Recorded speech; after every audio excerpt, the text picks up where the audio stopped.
One. What up, everybody? A2HH Live on a Wednesday. Mike D and Coop here. We'll talk some hip hop, man. We're gonna talk a whole bunch of stuff, man. How you doing today, Coop, man? I'm feeling better than I was. Not all the way out the woods though. Yeah, I feel the same way. I don't Yeah. even know how to put a percentile on it because it's been a week. I don't think I've been sick this long in a very long time. It's incredible.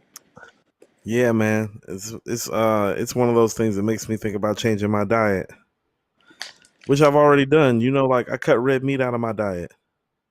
You did? For how long? You know what? I just told myself I'm gonna allow myself like one piece of red meat like a month, Hmm. and that's it.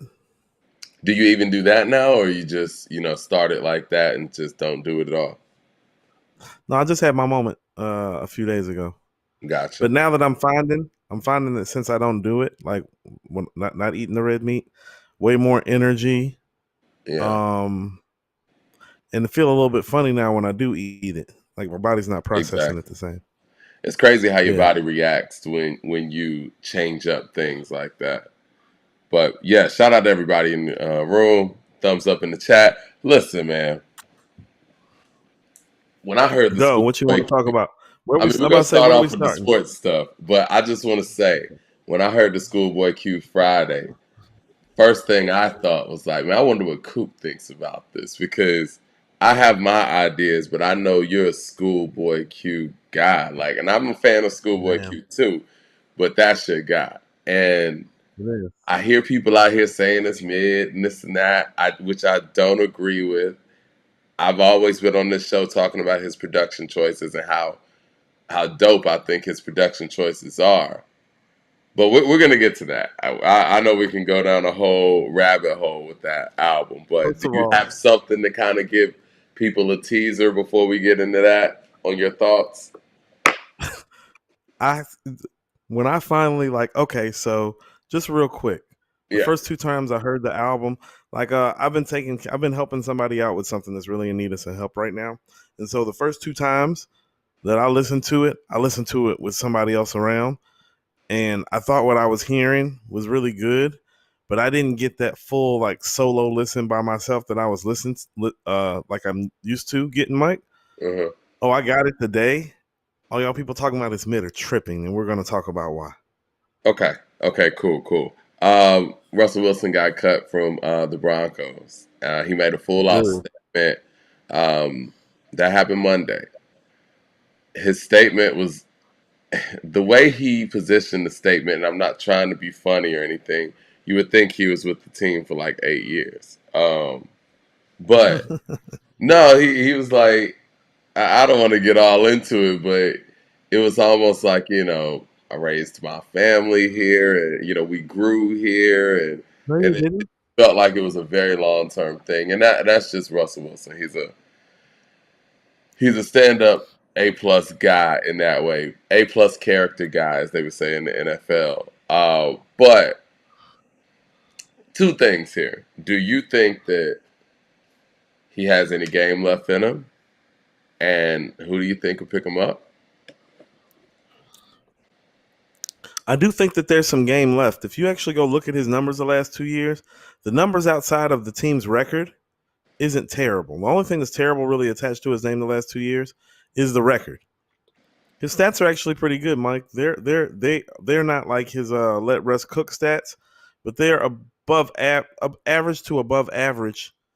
He would still actually be in the top half of quarterbacks in the league. What, 32 teams? He would probably be like quarterback like 13 through 16 right now. But I've seen teams win Super Bowls with quarterback 13 through 16. So So with that I being think he's said, got you some think left.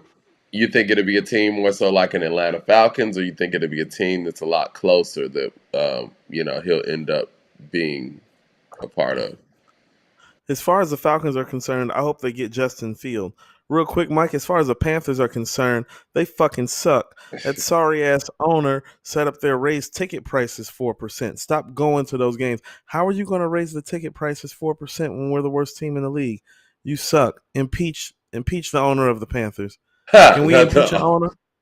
I don't think that Impeach? can happen. No. No, that doesn't happen. Shit. Ill Magic with the super chat says, first half of the album, I'm good, but the second half, it was real. It's where it really picks up. Hmm. I don't know if I thought that same sentiment. We're gonna get to that. Um, so where do you think that Russell could possibly go to?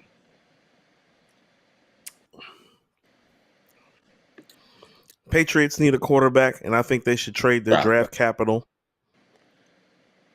I think the Patriots have the number 2 pick. They should trade their draft capital. Actually, do they have the number 2 pick, I would Mike? believe so. Yeah. I have a feeling that Jaden Daniels is going to go number 1, and so if Caleb Williams is there, I would take Caleb over Russ. Yeah. But yeah, but there are plenty of teams. The Jets still need a quarterback, in my opinion. We don't know how long Aaron Rodgers is going to hold up. Maybe them being paired together will light a fire under both of them. Giants may need a quarterback.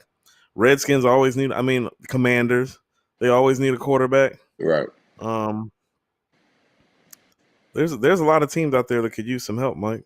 I want to see Russell Don't help go my. out there and play well for another team because, I mean, I think we all believe that Russell was a Hall of Famer with Seattle. And I think that this Denver run has The kind of, Raiders. yeah, If yeah. I was him, the petty part of me would want to go to Oakland and come and whoop Denver's ass twice a year. The Because here's the Denver thing, he run wasn't. has the Denver run has made it seem like he's not a Hall of Famer. They're treating him like he's not a Hall of Famer. So I would like to see the right thing happen and Russell go somewhere where he can regain that Hall of Fame motif and end his career in that way. Well, he wasn't set up for success. He wasn't. Nathaniel Hackett was hired because they were trying to get Aaron Rodgers. I think Nathaniel Hackett's job at the Jets has shown that he's not that great of an offensive mind when he doesn't have Aaron Rodgers. And so that set him back. That was 1 year. And then you get a new coach. You know what I mean? It just Right. he didn't get a fair shake. He didn't. But he didn't do himself any favors either, Mike. You know, some of his behavior was very like like Prince in '85, Madonna in '88. It's like Right. diva. People don't put that on Russ, but he does have that. 007's in the building. Shout out to 007. He says Schoolboy Q could have kept us waiting respectfully. Oh, this is going to be a great discussion. Ill Magic with the super chat says, I meant to say the first half is good and the second half is where it picks up, which makes it a great album. Okay. Um, Basketball, because the Clippers are being the Clippers now, and KD is being KD as well. And those are two things that actually work in Coop's favor. What are your thoughts on the climate of the NBA right now, and who do you still have winning this championship? It's as much of a toss up year as I can remember, but the Clippers have been clipping, Mike. They're like 2-5 in their last 7 games. James Harden had a game where he went 1 for 11. I told you can't trust this guy. 1 for I 11. hope that it ends up being 4-5, Phoenix and the Clippers. So Phoenix can go ahead and get rid of the Clippers in the first round, and I can come up here and bloviate. Kevin Durant just hit a game-tying shot in the fourth quarter against the champs, although they shouldn't have given up the lead. They did do it without their second-best player, Devin Booker, and he did bust that ass in overtime for another 8 or 10 points, I believe. And so great job closing by him. This is what he's supposed to be doing as the season winds down, and they have a tough schedule, and they're fighting for playoff seeding. The Clippers are going to clip. Playoff PP is going to get hurt. He's been hurt. Creaky knees is going to blow some games. See the game against, I believe it was one of these games they lost. I think it was OKC. It might have been. Yeah. Well, these James are the Fraud is things that going to we be want to James Fraud. see. These are the things that we want to see when it comes to superstars like KD against a team like Denver. I think that's and no disrespect to Jokic. I mean, they're a great running team, and Jokic is Jokic, but you would expect a Durant to overpower a team like Denver in the playoffs.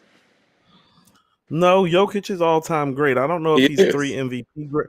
I don't know if he's three MVP great, Mike, because three MVP great is, that's Michael Jordan, Larry Exactly. Bird, Magic Johnson, Wilt Chamberlain, Bill Russell as Terry. Like, I don't know if he's that.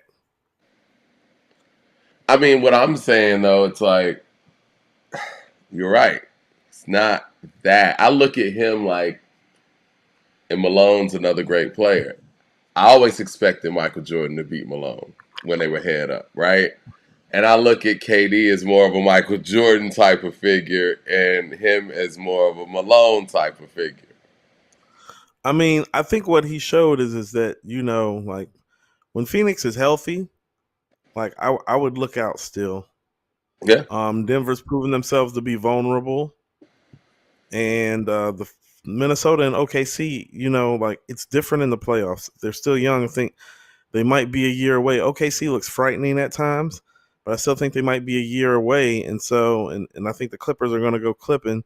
And so I wouldn't be surprised if it came down to like Phoenix and Denver, or even LA and Denver, just because they're seasoned and they I'm going to have go people out on the on a team that limb can here. close games. I'm going to go out on a limb here. I think Boston might do it. I think Boston had their moment in the finals where they came up short against Golden State, of all people, and they just dragged Golden State. I mean, I don't think I've ever seen a championship team get blown out in that fashion, like in a very long time. It. Do you remember when the Bulls went 72-10? And I want to say it might have been a Christmas Day game because I damn near watched every single game that season because we had WGN here in Atlanta or whatever where we were able to watch those Bulls games and the Cubs. But they played the Knicks. I want to say Christmas Day, and the Knicks blew them out. But it was nothing like this. I want to say this game might have been like 90 to 30 or 40 something at the half.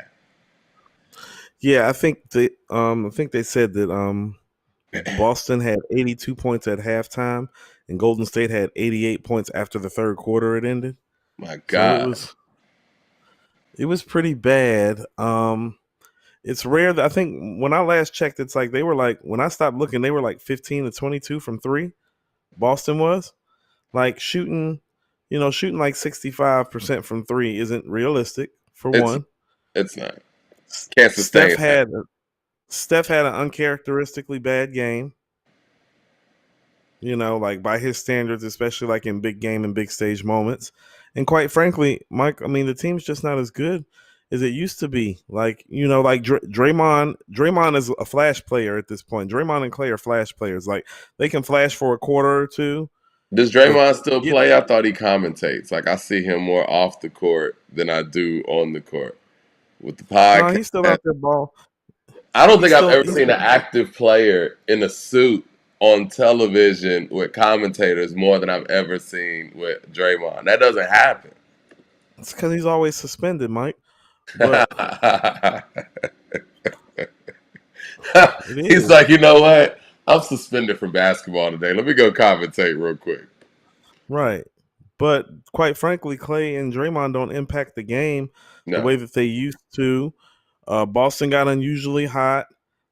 Steph had a bad game. So what you're gonna have is you getting that ass whooped. Because I mean, to be honest with you, if Steph doesn't play great, like they don't have a chance to win. Like when I mean great, as in like he put up 30 to 35, 7-11 from three, 5 rebounds, 6 assists, 2 steals, like like the whole thing, and hitting the big shot like he did against Phoenix. yeah.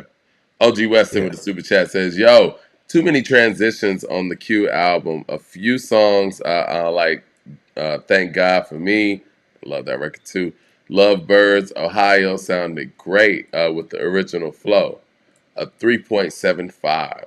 Let's see what else we got. I know we got more super chats here. Andrew Williams with the super chat says, my Heat boy is about to do it again. Beware. Oh, yeah, he's with the Heat.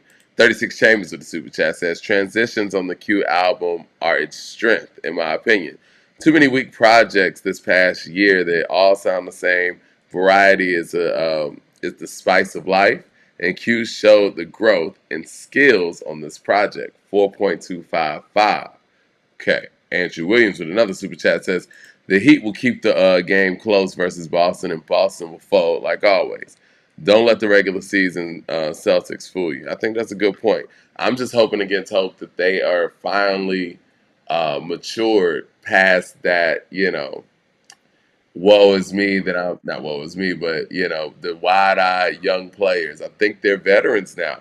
They're veterans in the East. Outside of the Heat, I would say Boston's the veteran team in the East now, right? They've been the veteran team in the East. Even the team that the Heat has hadn't been together as long as the core Celtics team, You're right. or at least Tatum and Yeah. Brown.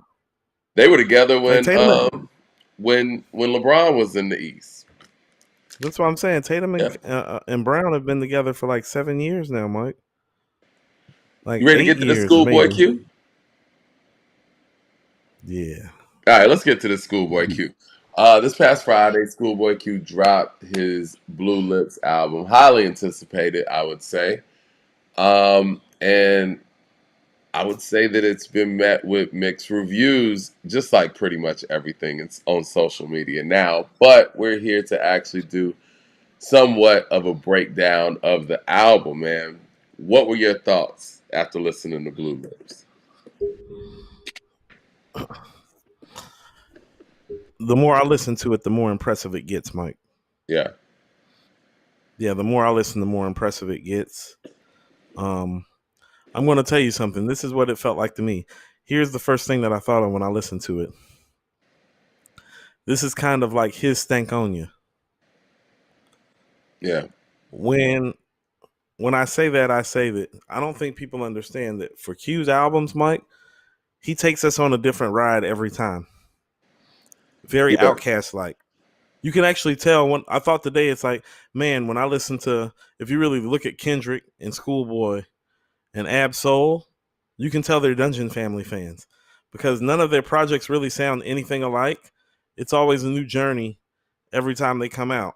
And of all the ones in the crew that have the toughest job to do, it's Schoolboy Q, in my opinion, because he's the quote unquote gangster rapper. Right. And He's not the quote unquote lyrical rapper in the crew either. I don't know about that after No, listening he to is, this. but you know what I mean? Like when you listen to Ab Soul and listen to Kendrick, they hit you from a traditional lyricism Yeah. type of palette. He hits you from a different angle, and he sticks with that too. So, like you said, his job is a little tougher in that way. He's very like, you know what? I was thinking about today. Like, imagine like he has a lot of Old Dirty Bastard and Raekwon in him at the same time. Mm, that's You crazy. know? You're right. I could hear both of those things. Yeah, it's like the way like I enjoyed this project, Mike. This project is really, really dope. I was actually sitting back and asking myself some realistic questions. I was like, when has a quote unquote gangster rapper ever made an album this funky? Like this groovy, this wavy. Like this shit is a wave. And I think why maybe some people in our generation aren't gonna like it is because I don't really think that it was made necessarily for us, Mike. This is for the new Right. generation of G's. This ain't for the OGs. Like Q is staying current and he's staying funky. And quite frankly, when I listen to some of this album, I'm like, if Kendrick would have made an album using these samples with some of these themes and these concepts, people would be calling it a fucking classic. But That because I it's agree with. Q, but because it's Q and this is still a gangsta boogie album, you know what I'm saying? Because it's that and it's not done in the To Pimp a Butterfly vein of having that overall socially conscious message to it. It's just funky and gangsta as hell. I think people are downplaying what he's doing on this album, Mike, because he is sliding on these records. Yeah. Sliding. And the Like he's subject sliding matter is with these there and everything. he's sliding on these records like Mike, his delivery on this album is intricate, delicate, and intense all at once. Like the way that he is weaving in and out on these records is that like I'm saying, like if you're really like a fan of rap, like skill wise where he is, his agility, it's once again very Kendrick like the way he's sliding on these records, Mike. It's like he's always had style, but his style on this album is really the thing that really caught me. Like it's what he's doing, like cadence wise. It's the old dirty bastard type riffs while still coming back in and catching the beat. And you know what I'm saying? Mm, It's the artistic craft of actually like taking these jazz samples and talking like really, really gangsta over them. Like it's risky, it's innovative. It yep, definitely doesn't sound like something that's for us in terms of that boom bap get off my lawn generation that we've become. Not us, just the demographic that we're in. right. And I think he did an excellent job. It's Shades of Stankonia to me. It's like not his best album, but this shit really, really funky, and the talent and the technique is supreme on here. I think it's going to age very well. I think that people are going to appreciate it more over time. I mean, because it's very innovative, and I always give high marks for creativity anyway. You know what I mean? It's like he went in there with a plan to do something, like you said, different. And I'm going to get into some of my critiques of that, but again, that's him taking chances still. Let me get to this super chats real quick. Christopher Hogan with the super chat says, y'all should check out Rez Frisco and Cookin' Soul album. Baker Soul Friday, dope, underrated rapper and producer with slept on catalogs. Got to check that out. I got to put that in my notes too. Let's see. We got Free with the super chat says Q's album usually study the most. I'm sorry, Q albums usually study the most recent Kendrick album, and this is no exception. This is a good version of Mr. Morale. Problem is sequencing. Kendrick used to sequence Q's albums. I never knew that. Um, I don't know sequencing per se, but this is me, and this is probably me, like you said, as an old head to a degree. It's just so many, and we talked about this with KD3. All the beat changes. I think for me, it's like once you start getting into a record and the beat changes, and from a creative standpoint, I get that and I give it high marks. But as a listener, once I start getting into one beat, and then before another verse comes in, it's just another beat dropping in. I wish some of those beats could have lived a little bit longer without having to, transition so quickly. It's almost like a DJ when they won't get past the first verse or the intro of the song. The album's not flawless. Some of it is abrupt in its nature in terms of how the transitions happen. I like the transitions. I think how the transitions were engineered could have been done better. You know what I mean? Like, hey, it's called a crossfader. Crossfade the fucking track. You know what I'm saying? Like, don't just bloop bloop. You know what I'm saying? Like, cut and paste it, and and then flip it right quick. Like, actually produce that part of the record the way that you're producing the actual beat themselves. So I get your point on that. But the transitions that were done, I didn't find to take anything away from the project. Like what happened on Ohio, it's like I didn't like the way that it happened. Like Right. in terms of engineering and production, in terms of how the transition was literally put together. Oh, but the transition itself, oh no, no, no, I'm for that. And that's also one of those records where I'm like, man, I'm like, are you listening to the way Q is like actually like rhyming in and out on these records? You know what I mean? Like Right. he has like three different styles on that one song, Mike. Yeah, and that's the thing where it's like I think it's so new, and I know it's not the first album ever to do anything like this, but for an artist like Schoolboy Q, that's not something that we expected, right? So it's so new in that form where you feel like I don't like that. But then you don't know if you like that because you haven't really gotten used to that yet. Because I think You have, after listening to this album over and over, you're like, yeah, that is dope. Maybe I'm tripping. yeah, I think the part of not liking something like that and a lot of issues that people may have with the album is the fact that he hit you with something that he's never hit you with before. yeah, but that's what I mean, Mike. For him, the degree of difficulty is different because it's like, Mike, I'm literally telling you, it's like, no, I don't think anybody that ain't nobody from Hoover Street in Compton ever talked like this, Mike. You know what I'm saying? Like on record and use these like these aren't the type of beats that are usually used to convey his types of messages. You know what I'm Right. saying? And the Uh, fact that and the fact that he's able to blend those worlds together as an artist, it speaks to me because I'm yeah, like like the record Blue Slides, Mike. Like that's what I'm saying. Like that's that's very like if these walls ish to me. yeah. It's very high marks for him as an artist. Right. The artistic level and the creativity is there.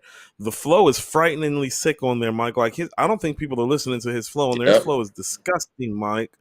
His flow is These are the things. disgusting. His These are the things that subject we matter. ask our artists to do, especially gangster rappers. Right. This is the type of growth that we always talk about. Our artists should be giving us. This right here is growth, whether you like it or not, whether you understand it or not. I hear growth in this album. And I think anybody who says that maybe they're not feeling this album or whatnot, you can at least say that you're hearing the growth or feeling the growth at least. I mean, Mike, some of the records on here, like like some of these records on here are high level, Mike. Thank God for me. Yep, I was Thank gonna. God for me Yeah. is that yeah, that's a banger, Mike. Blue Slides, movie. Movie is I love stupid, Mike. movie. I love Movie movie. is I had to put stupid. movie on repeat. Yes. Ohio with Gibbs. Foe with Ab Soul. Mike, these records go. Um First and New like Mike, these records go, Mike. It's not I don't know if it's not some of the stuff that you hear on Oxymoron or Blank Face in terms of it being a banger. There's not a studio or that part on here. You know what Well, I'm see, saying? that's what happens, in my personal opinion, when you make the choice of having three beats in each song or whatever. And I'm just speaking of hyperbole, but yeah, you prevent yourself from having a that part or a man of the year or you know what I mean, and Yeah. records like that or collard greens and stuff like that. And I hear in my ears or whatnot, he could make those records. He just chose Mhm. not to do that for this project. Yes. Yeah. It's Mike, it's groovy. Like it's a real vibe. Like you have to understand is it's like if Nip was here, I don't know if Nip would be picking beats like this. Like Mac 10 and Ice Cube didn't rap the beats like this. You know what I'm saying? Easy E and MC8 don't rap to this shit. Like, you know what I'm saying? Like he's a gangster and he's a rapper's rapper, Mike. He's an You know what I'm artist. saying? He's an artist. He's He's a frightening to gangster me. Like when I artist. yeah, he is an excellent artist, Mike. These track selections, it's like, oh, you don't like it? I know a bunch of niggas 25 to 35 that do though. No, no, You know no, what for I'm real. saying? Yeah, them For shits real. go. Yeah. His So production yeah, I choices are still mean, intact, Mike. Because it's like part of the album is old school jazz. The second part of the album is like new wave futuristic. It's not no boom bap on this album. That's why like the boom bap guys like aren't really loving the album. It's not a boom bap album. well, You it know what made I'm me think saying? too. In hip hop, Blank we're Face in is hip the hop, we're boom all bap about the album. loops. Go ahead. Right. No, I'm saying Blank Face is the boom bap album. Right. You know what I'm saying? In hip hop, we're about the loops, right? And we like, and myself included, we like hearing that same repetition over and over, and a whole bunch of changing in hip hop beats in one song. Generally, people aren't a fan of. I remember talking to one of my homies, Will. What album were we talking about? Actually, we were talking about, I want to say Justin Timberlake's Suit and Tie when it came out. And the first time I ever heard this term, he said, "Yeah, I think this track is overproduced." And I laughed, like, how can you overproduce something? And then Dre came out with the Compton album. And I'm like, well, that's how you overproduce. And I feel like an album like Dr. Dre's Compton is kind of a precursor of some of these things that we're hearing on this project. But this is done in in my personal opinion, slightly better way. I think that Compton was very experimental for Dre too. I'll give him credit for that. But it's very tough to be able to continuously transition on hip hop albums, songs, and still keep everybody's attention and adjusting with the actual songs themselves. But when you think about the streaming era, it's pretty brilliant because you think about what's going to keep people listening to one album now and not have them skipping around. Well, let me just take them on a journey from song to song where you pretty much have to listen to everything. Yeah. I mean, I do understand what you're saying. It's just like for me, I feel like some of it has to do with the creative license that we don't give others. You're right. That's why I keep bringing up like this is the type of album that Kendrick or Andre is supposed to make. It's the You're type of right. album that Nas makes. You know what I'm saying? It's like that's not usually how we classify Q, and because we don't classify him that way, I think people are not looking at the project through the proper lens. And because they're Right. not looking at it through the proper lens, they're not able to really enjoy it the way that they should.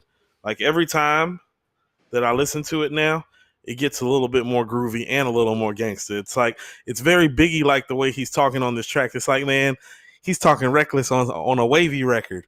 You know what Yeah. I'm saying? You're right. But he's making it fun.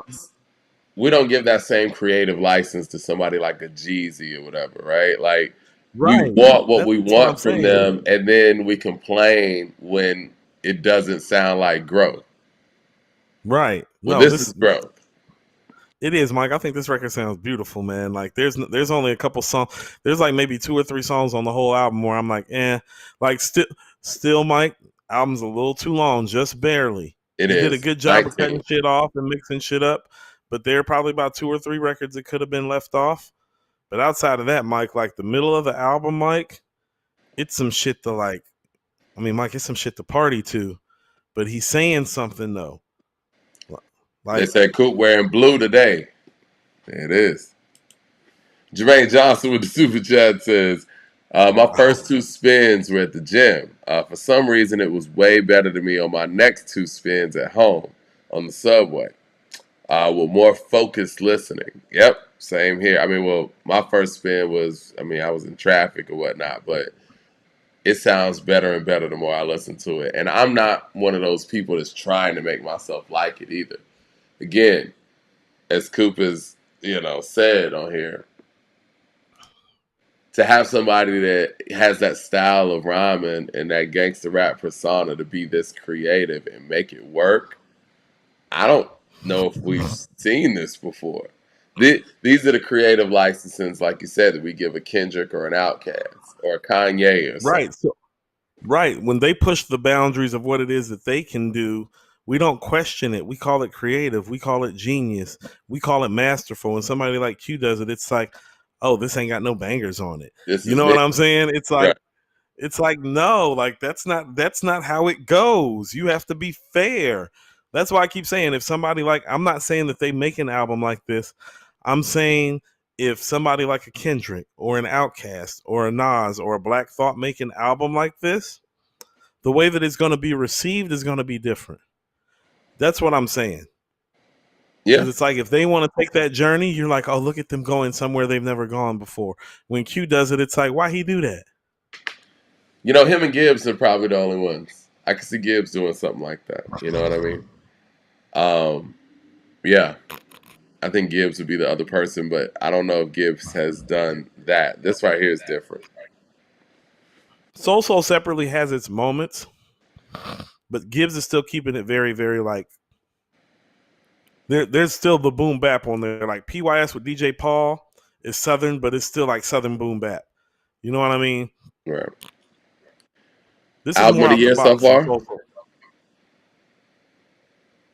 I mean, I know a lot of people think that the Master Ace project is probably album of the year, but the way that this album sounds when you keep listening to it, Mike, and I love an album like this where the first time I hear it, I'm like, oh, that's good. And then the second time I hear it, I'm like, hmm. And then the third time I hear it, I'm like, oh shit. And that's how this album is. I And love I the enjoyed Master it Ace. thoroughly. I love the Master Ace project, but I think we have to consider like what's going to represent the year, right? What sounds like the year 2024. And it's Right. hard to That's what, win album of the year of 2024 if your album sound, and I say this respectfully, it sounds good, could mirror some sounds from 2002 or whatever. right. Like I told you this when we did the review of it. It's like I don't know if an album like this can win album of the year in 2024 because it's 2024. Right. Is it a great piece of hip hop and a great piece of work? Yes, it is. Like this Q shit don't even sound like 2024, Mike. It sounds like 2034. That's Yes. what I mean about like I've never heard a gangster rapper, and I even hate using the term. I just like for what he's been typecast as. Listen to me. I've never heard somebody that talks the way he talk make an album like this. That's not like something that should be taken lightly when I'm talking about the creative license of this album. Like he is literally venturing into territory that I don't think any like even like gang member turned rapper has even ventured into, Mike, because it's really fucking wavy and futuristic, like really. Now, I don't want the people to go crazy because they know how I feel about this album, but Death Certificate is one of the only ones that I could think of. Well, you could say America's Most too, where Ice Cube kind of did take you on a trip like that from a production standpoint and going all over the place. But But yeah, he didn't there's take not these many people chances, think, Mike. huh? He didn't take these He chances with the didn't. beats. Like, Yeah, he didn't. I'm just talking about like the different transitions, the skits, and all those things. But even with that yeah, being said, Ice Cube is a film writer. Like, you know what I mean? Like, so you have to factor that in too. Like when you listen to Death Certificate and the way that it's put together, and the death side and the light side or whatever, like this is a film writer as well that's on this. yeah, So he's thinking about a beginning, middle, and end. So he's a little different too. Yeah, this is a different effort. This is a it's different different, effort. Mike. Like Um, people are gonna look back on this album and gonna be like, damn, like yeah, Q was ahead of the curve. this is one of those where people are going to be like, Yeah, "Well, I didn't like this when I first heard it, but shit's fire." shit's fire, Mike. I mean, how about this? Even if you think the Master Ace is better, Mike, you ain't gonna play. You're not. I'm not about to play the Master Ace more than I'm about to play the Schoolboy. I'm not. You know, I the shit haven't at rides. this point. I mean, I'm just being honest, but Right. That Q rides, Mike. Like it's exciting. Like rap is supposed to be exciting too. It's not always about being fundamentally and technically sound. It's about being exciting. Like the way he's doing shit on this album, I'm like, it makes me want to go listen to it again. Like, let me hear that again and make sure it's as dope as I thought it was. It's like, yeah, it is. hey, like I said, a part of me wants some of those beats to not change. But again, if you're working from an artist palette and you're throwing art on the or you're throwing paint on the canvas, I can't question the art, especially if it's coming together in a way where it makes sense in that way. But those are the challenges of taking those chances, and I give high marks for somebody who's taking those chances that has a fan base. A large part of their fan base may not even understand the chances that they're taking. So it takes a lot. Like you said, I mean, we give Andre specifically all kind of creative license. Like Andre can go out there and hum on a track, and people would find out a way to say, you know what, that was the most incredible humming that I've ever heard on the track before. But other artists don't get that same, you know, consideration. Um, Record Sanctuary with the super chat says, speaking of creative gangster rap, I want to give credit to Boldy James, especially for manager on McNoll. He's another one though. I give both. You know what? This era of quote unquote hardcore gangster rap content rhymers, they are sonically more creative than some of the ones in previous eras. Yeah, I will give them that. And they take chances. Boldy takes chances too. he does. I think everybody's saying "Thank God for Me" is their favorite song. What's everybody's favorite song on the album? Because Okay, off Mike, top, "Thank God for Me," and I was gonna say "Movie" for me. you want to know why everybody's saying thank God for me? Because that's the boom bap rap song on the album. It is. It is. Go look at the album. I want to press play right now. Like I literally got my phone right here. I want to press play, but I don't want any violations. I'm gonna listen tonight, Mike. I love Oh, it. sure. What are we at a place where we can rate this yet? Oh, Yeah, I'm we ready got to rate it. I'm writing down. I'm writing okay. down the categories right now. All right, let's do that. Cause yeah, this is we're gonna see where it scores against the other albums that we've rated this year. Does Master A still have the highest score? Yep. Okay. Let me see. Where's? I guess we are we still gonna talk about Kanye's album too? I mean, we could talk about Vultures. I think people feel Yeah. like we I didn't mean, give Vultures a proper review. that's fine. I Um, understand that and I we respect it. haven't checked for Skyzoo's newest album either. Everybody in No, here Mike, thinks it's brilliant.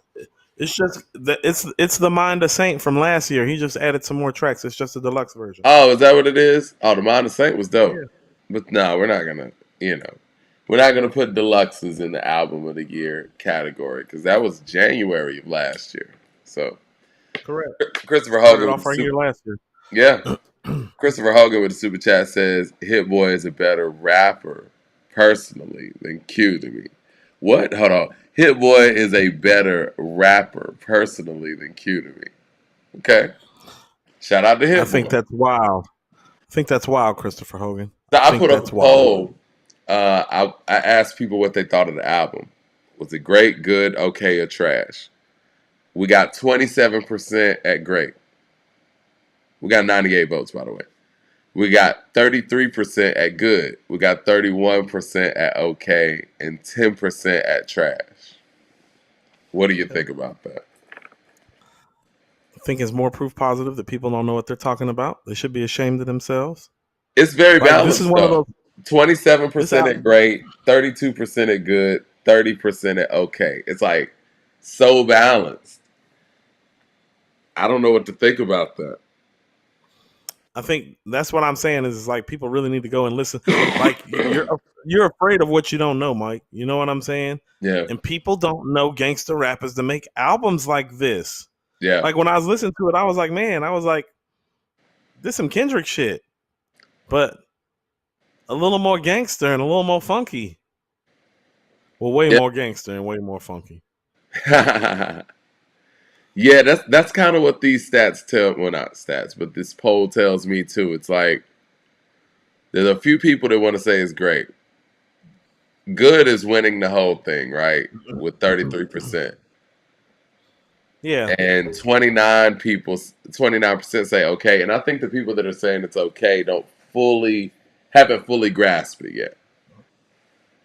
Now the 10% trash, I guess they're not going to be turned around. I think some of these okays could turn into good, could possibly turn into great. like how about this? I don't think that it's better than Oxymoron. I don't think that it's better than Blank Face. That's it. Schoolboy And Q I ranked his albums. Did you see that? no, Let me I pull didn't. that up. How I did that thought go? that would be an interesting topic too. Um, yeah, he ranked his albums, and he put this one at number one. Spoiler alert, but I'm about to say it. All right, I mean, every artist should feel like their last piece of work is their best work. So I understand that. You know, Blue Lips at number one. He got Blank Face at two. H and C at three.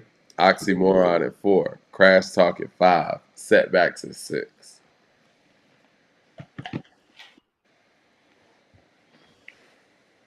what do you like more, Mike? Oxymoron or Blank Face?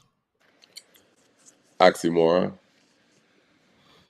I think Oxymoron is a better put together project, although I enjoy the high moments of Blank Face more. Yeah. Yeah, So Blank I'd Face tell is you that crazy. so, so I'd tell you Oxymoron and Blank Face when we heard them, we knew it was great. You know what I'm saying? I Yeah. don't think this is that, but this is like the next step down, and I think this is probably his third best project in my opinion. It's better than Crash Talk. It It's better is. than Setbacks. I It think it's is. very tough for us to take in albums that don't have individual standout songs that have to kind of lean on each other as a full project. When you and we do that all the time, even when we break down albums, like we talk about the all-time great albums, like okay, man, that has "The World Is Yours" on it. That got "Life's a Bitch" on it. That got, you know what I mean? We have to pull out individual songs. With an album like this, all these songs kind of live together. And so it's difficult for people to even, I guess, conceive how to perceive these records in relation to some of the other ones. Because, like you said, there's no studio on here, but it's Yeah. not like it's no studio quality on here, or the fact that he can't make a studio at this point in his career. He just You chose know to what it is? go a different route. How about this? Let's go to oxymoron. Like what is it? Hoover Street and Yay Yay. Yeah, Okay? He's taking that formula and updated it and made it groovy. Like it's not boom bap. You know, he understands that it's like making that type of record that sounds like that in 2024 is what old niggas do. You feel what I'm saying? sure. And instead of doing that again, because here's what's going to happen, Mike. If he would have given us the traditional, the regular, we would have went and been like, man, where's the growth? Yep, He already made exactly. records like this, but not as good as the records that he made.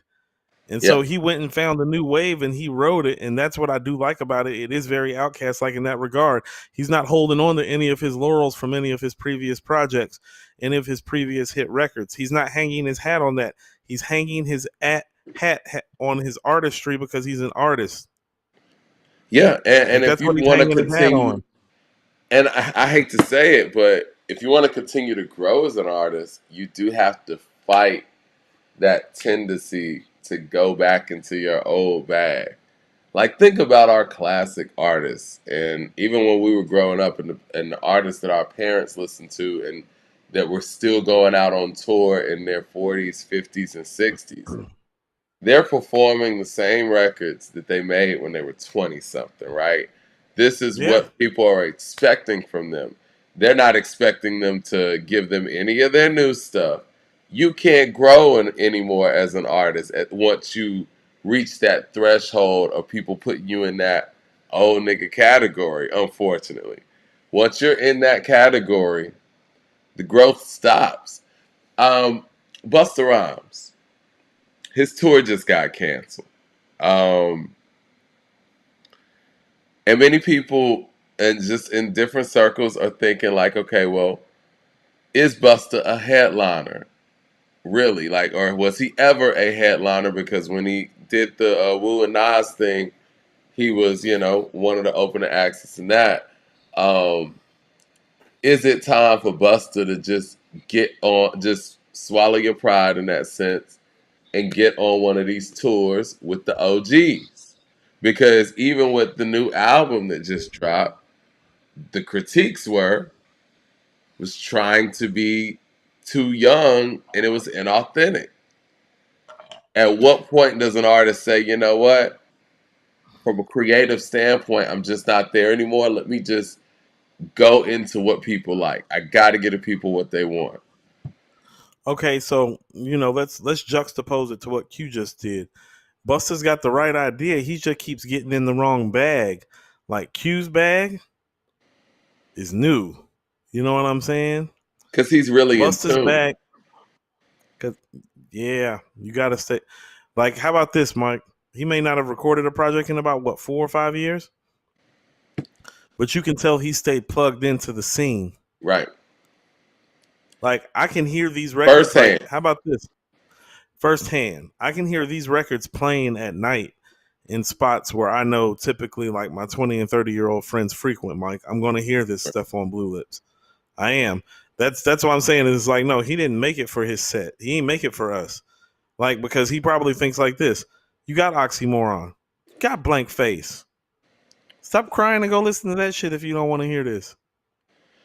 Because what I've learned too, even doing this show, it sounds great in a vacuum that, fans want an album that sounds like this or sounds like that. But if you go out there and try to make an oxymoron and a blank face, it's not going to sound up to that level for your fans anyway, because they were at a certain place in their life when they remember hearing oxymoron.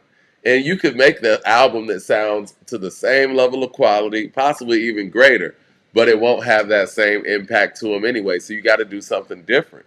You got to give people new experiences. You can't dial back the experience. These super chats are adding up. Let me get to some of these. Cool.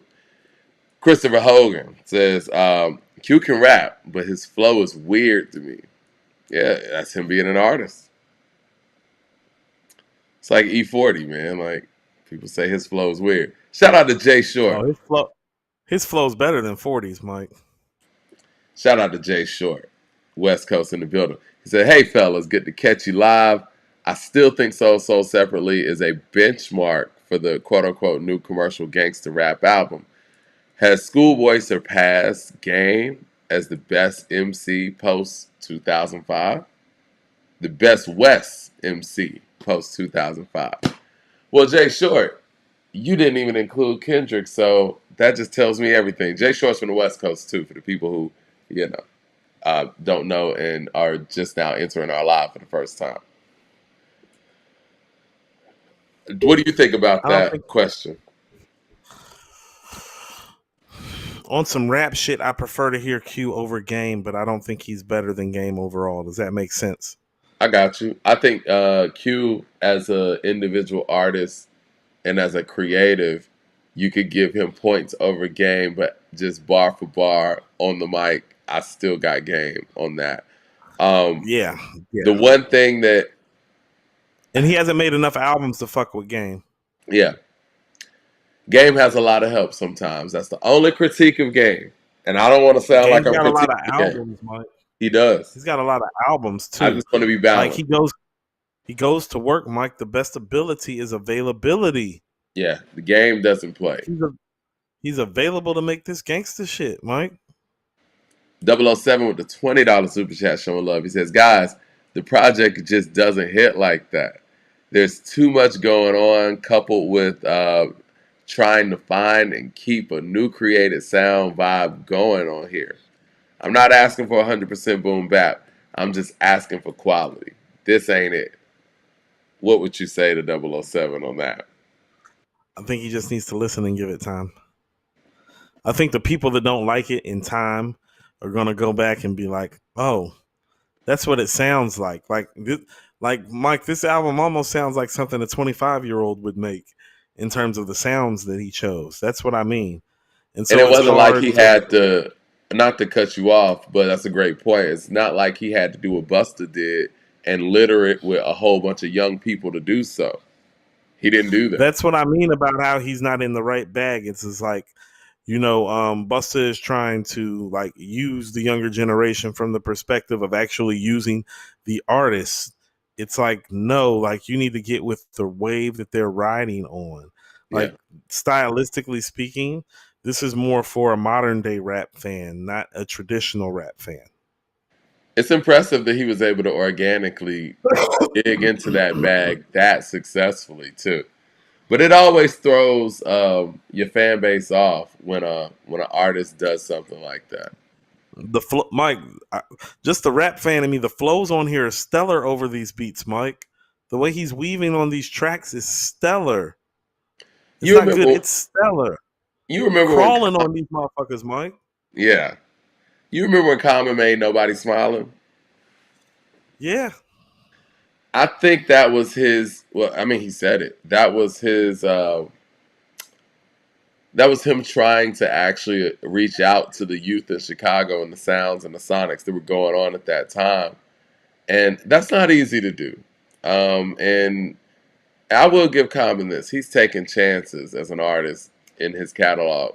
And a lot of the times those chances didn't pay off and became, some of his weaker moments in his catalog. Universal Mind Control stands out. A lot of people don't like Electric Circus. I personally do, but I understand why people don't like it. And Nobody Smiling is one of those moments too.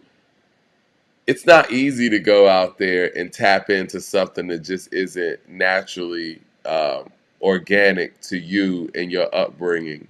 That's I won't say that's the easy part of making music because there's no easy part of making music, but it's a lot easier to tap into what you naturally, came up on. And I got to give points for the artists to go out there and try something different, and then it actually pays off. I think this one's going to pay off in the long run. It is, Mike. It's very avant garde. Are we I ready was to rate it? impressed. Yeah. Let's do it. Actually, Jermaine Johnson got a super chat. He says Busta's biggest mistake was naming it the Blockbuster Tour. Don't name your tour after the worst album that you've ever dropped. And then the tour gets canceled. Yeah, so it's not. I didn't even know he was trying to tour, Mike. I I didn't know about the Blockbuster Tour either. But hey, So, Mike, what do you give the production on this album? I mean that's a 9. I'm with you on the 9. It's not a 10 to me because of how they didn't do the transition as well as they should have. Lyrics. Huh. Lyrics about an 8. I'm with you on the 8. Content. I think that's a 9. I do too. Like I Yeah. said, we've never heard a Gangsta Boogie like this before, Mike. He really went there on this. He did. Flow and delivery, Mike. I got that at a 10. I'm with that. He on he on 10. Like the flow and delivery is like Mike, I mean, I've never used like I've always liked Q's flow, but it's Mike, it's so fucking elegant on this album. I don't know another word to describe it. It's like it's got shades of like Biggie to it. How like well he's like bobbing and weaving in and out of every track, Mike. Mm-hmm. Impact. Huh. Well, I think see, that's fascinating because I think the impact of this album is going to be like something that kind of gets told later on. exactly. I think in the moment, impact is going to be based on the individual songs that are making impact, and with the way he chose to put this together, he's not going to have a lot of individual songs that are going to carry this album to that level of impact. So I'll safely say a 7. I'm cool with that. Sequencing. Ha.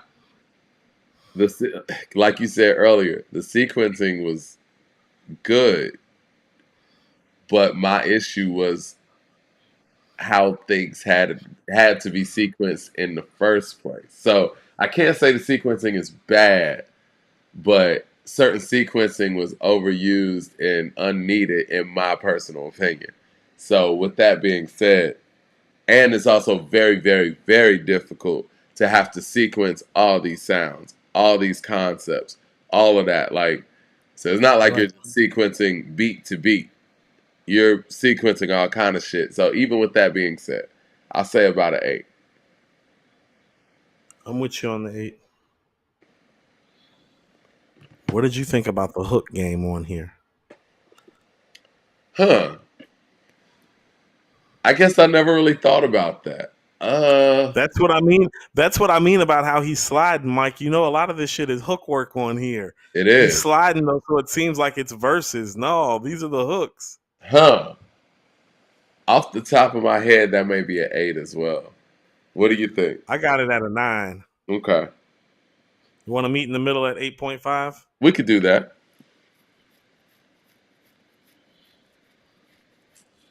Song structure. Huh. That's interesting because, like I said, he's taking chances. He is. Even if I don't agree with all the chances, they're Correct. damn near creating song structures. And that's He not is. easy to do. A lot of the times we have, Not in hip I hop. did this as an artist too. We have in our mind what song structure looks and sounds like based on previous things that we've heard. And that they didn't do that with this. They created some things. So song structure should be very high for that. That's not easy to do. I give it in a 9.5, Mike. I'm with that. I'm with that. I was teetering on a 10, but yeah, 9.5. No, because some of the transitions, like you said, Mike, are choppy. Yeah. And yeah, like that's what I mean. The only thing that's keeping for me production from being a 10 and song structure from being a 10 is the transitioning of some of those samples. Because if you're gonna make futuristic shit, I'm gonna need you to fucking like crossfade that shit and like blend in the transitions a little better instead of just like the stop and go.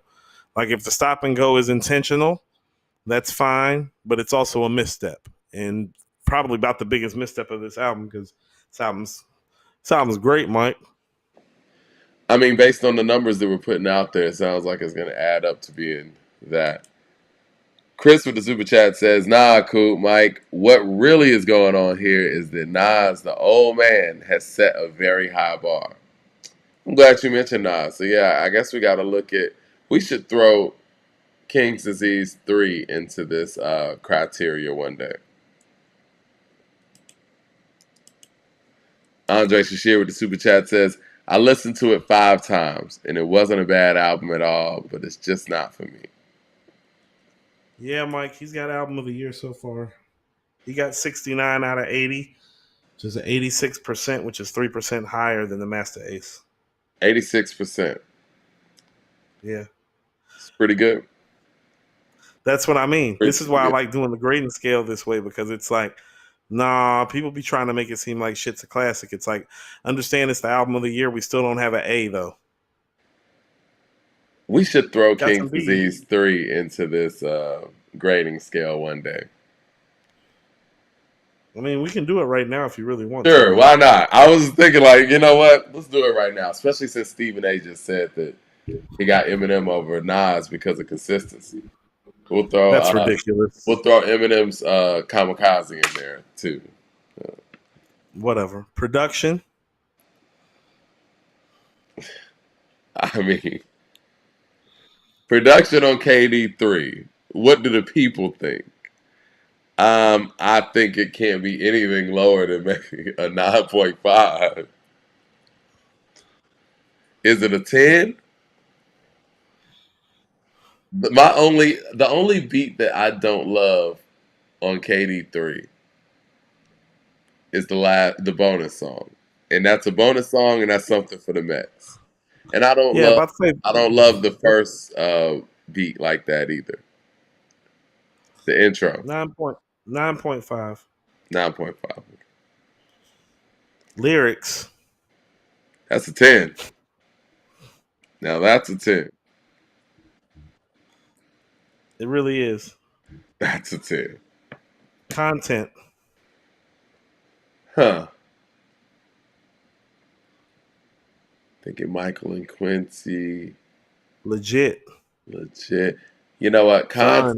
Content could be a 8.5, and I only say that because there's a Magic 3 out there. I would still give it a 9, and I'd tell you why. Because you have stuff like WTFSMH Yeah. on there. Yeah. You've got And you Beef got on there. Yeah, you got Beef on there. And you got Once a Man. Reminisce. Yeah, Reminisce, Once a Man, Twice a Child. Yeah, Yeah. it's a 9. It's a 9. Flow/delivery. It's a 9. It's a 9. Yeah, I agree. Yeah. Impact.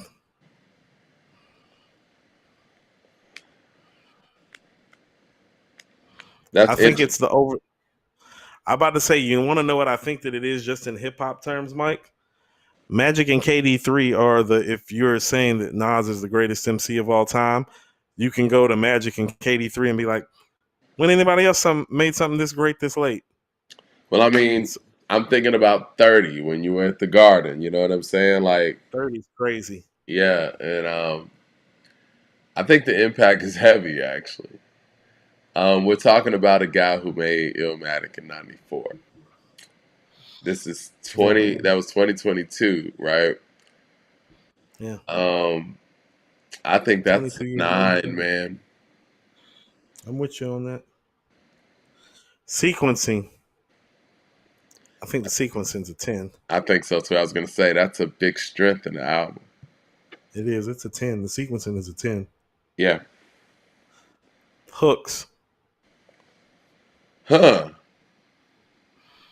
I think The the hook. hooks are stellar, Mike. I think so too. That's what I'm saying. The Like hooks, the hooks are stellar, Mike. Like it's a 9.5 for me. I'm Like with it's not a that too. flawless victory, Yeah. but it's Because like a 10 would be Get Rich or Die Trying, right? correct. Yeah. But this is like Mike. Remember when I was telling you? I was like, no. If matter of fact, Mike, if Jay-Z or 50 say the hook to WTF SMH, it becomes a meme. Yeah. And it's like it's a solo mission. It's a It's a solo solo mission. mission. Like he didn't need anybody else to come in with these hooks. No, at all. So yeah, yeah, Song structure. that's a 10. That's a 10. Keep it Right? real, man. Yeah, that's a 10. So yeah, Mike. KD3 crazy, Mike. It is, man. I mean, in my opinion, it's the best album of this decade so far. Hip hop album. Should You probably might be right, Mike.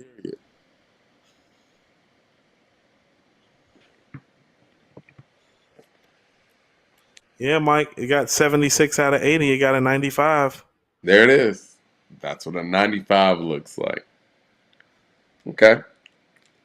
Well, I think that's a good look. I think that's good that we did that too. So it's like people understand that it's like, oh no, this that's the works. bar for this decade. No, that's the bar for this decade.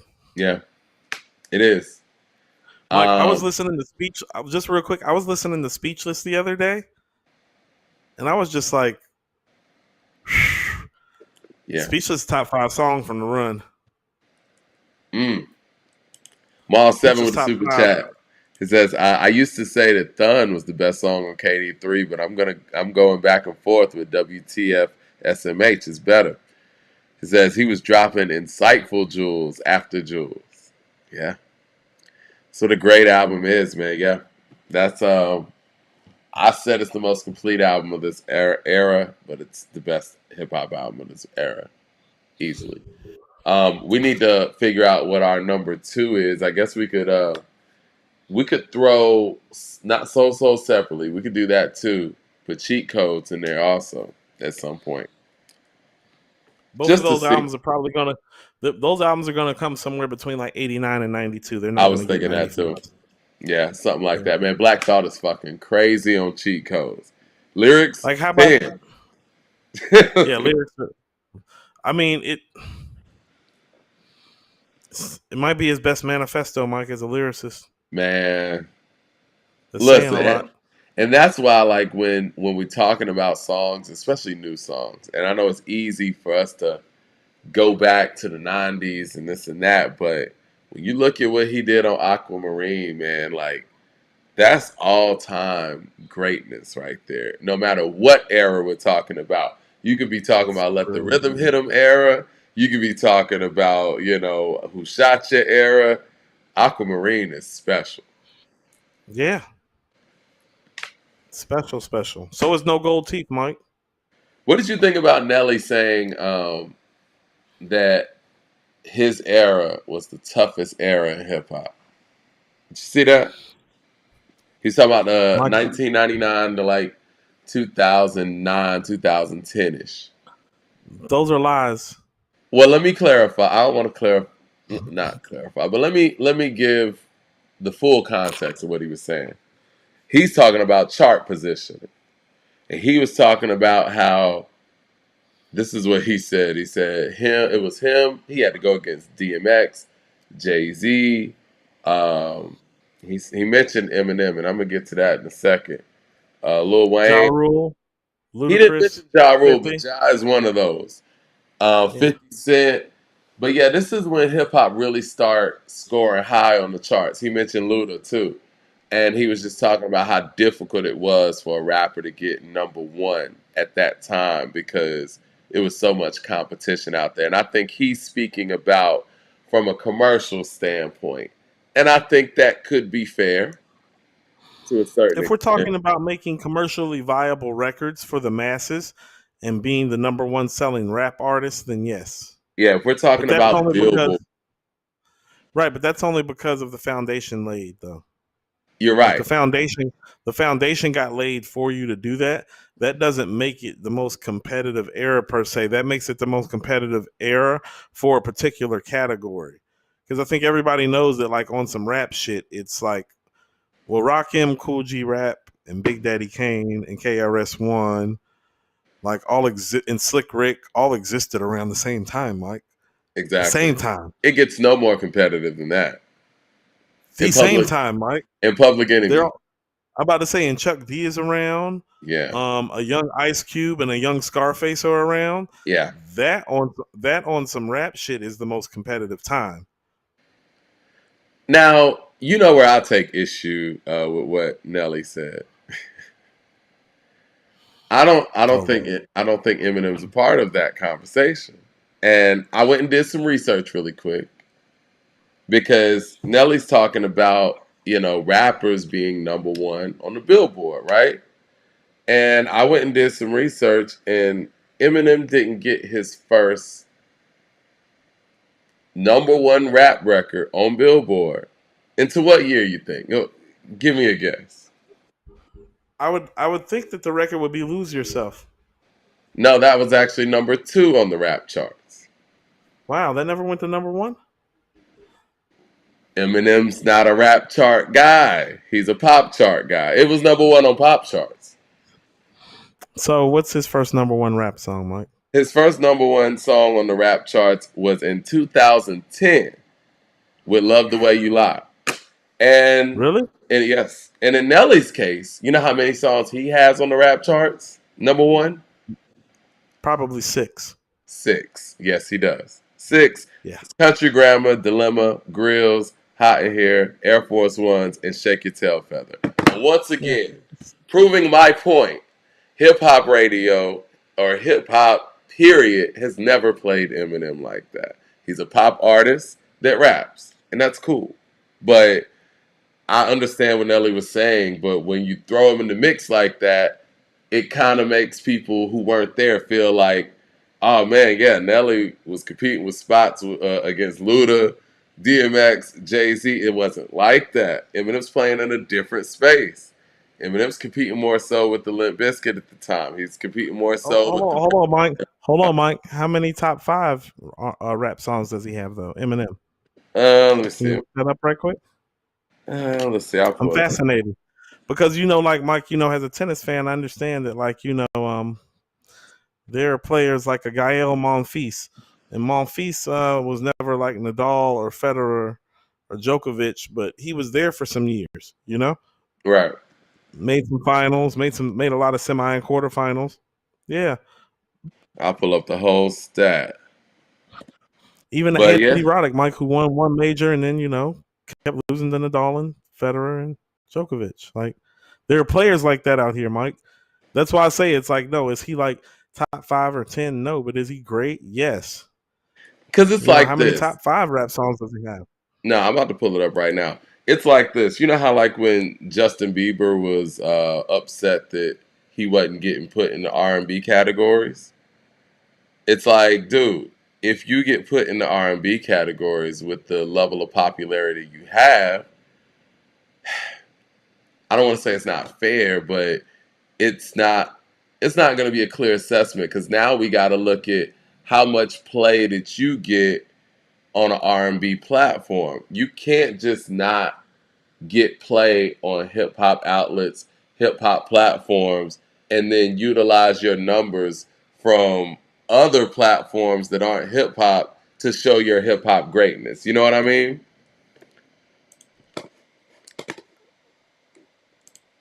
Got it right here. But I found that interesting. And I was like, when Nelly said that, I was like, let me go look up the numbers. All right. So Of here course you did, are, Mike. Of course you did. okay, here are his number ones on the rap charts. Forever, which is, because Drake, Wayne, and all them are on it. Love the Way You Lie. Rihanna's on that too. Berserk was number one on the rap charts. That's 2013.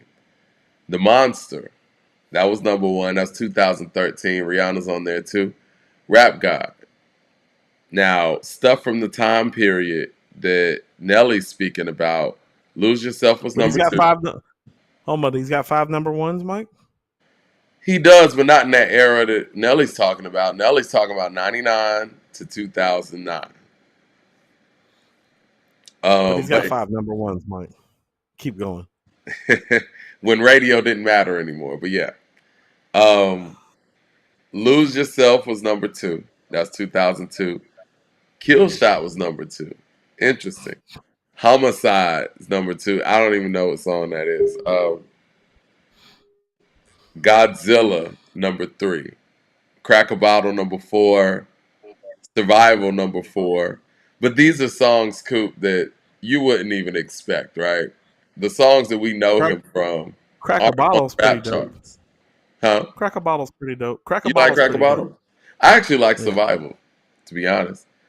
Guts Over Fear Mike, number four. Huh? you did just name 12 top 5 rap songs though. But cool. Let's be honest.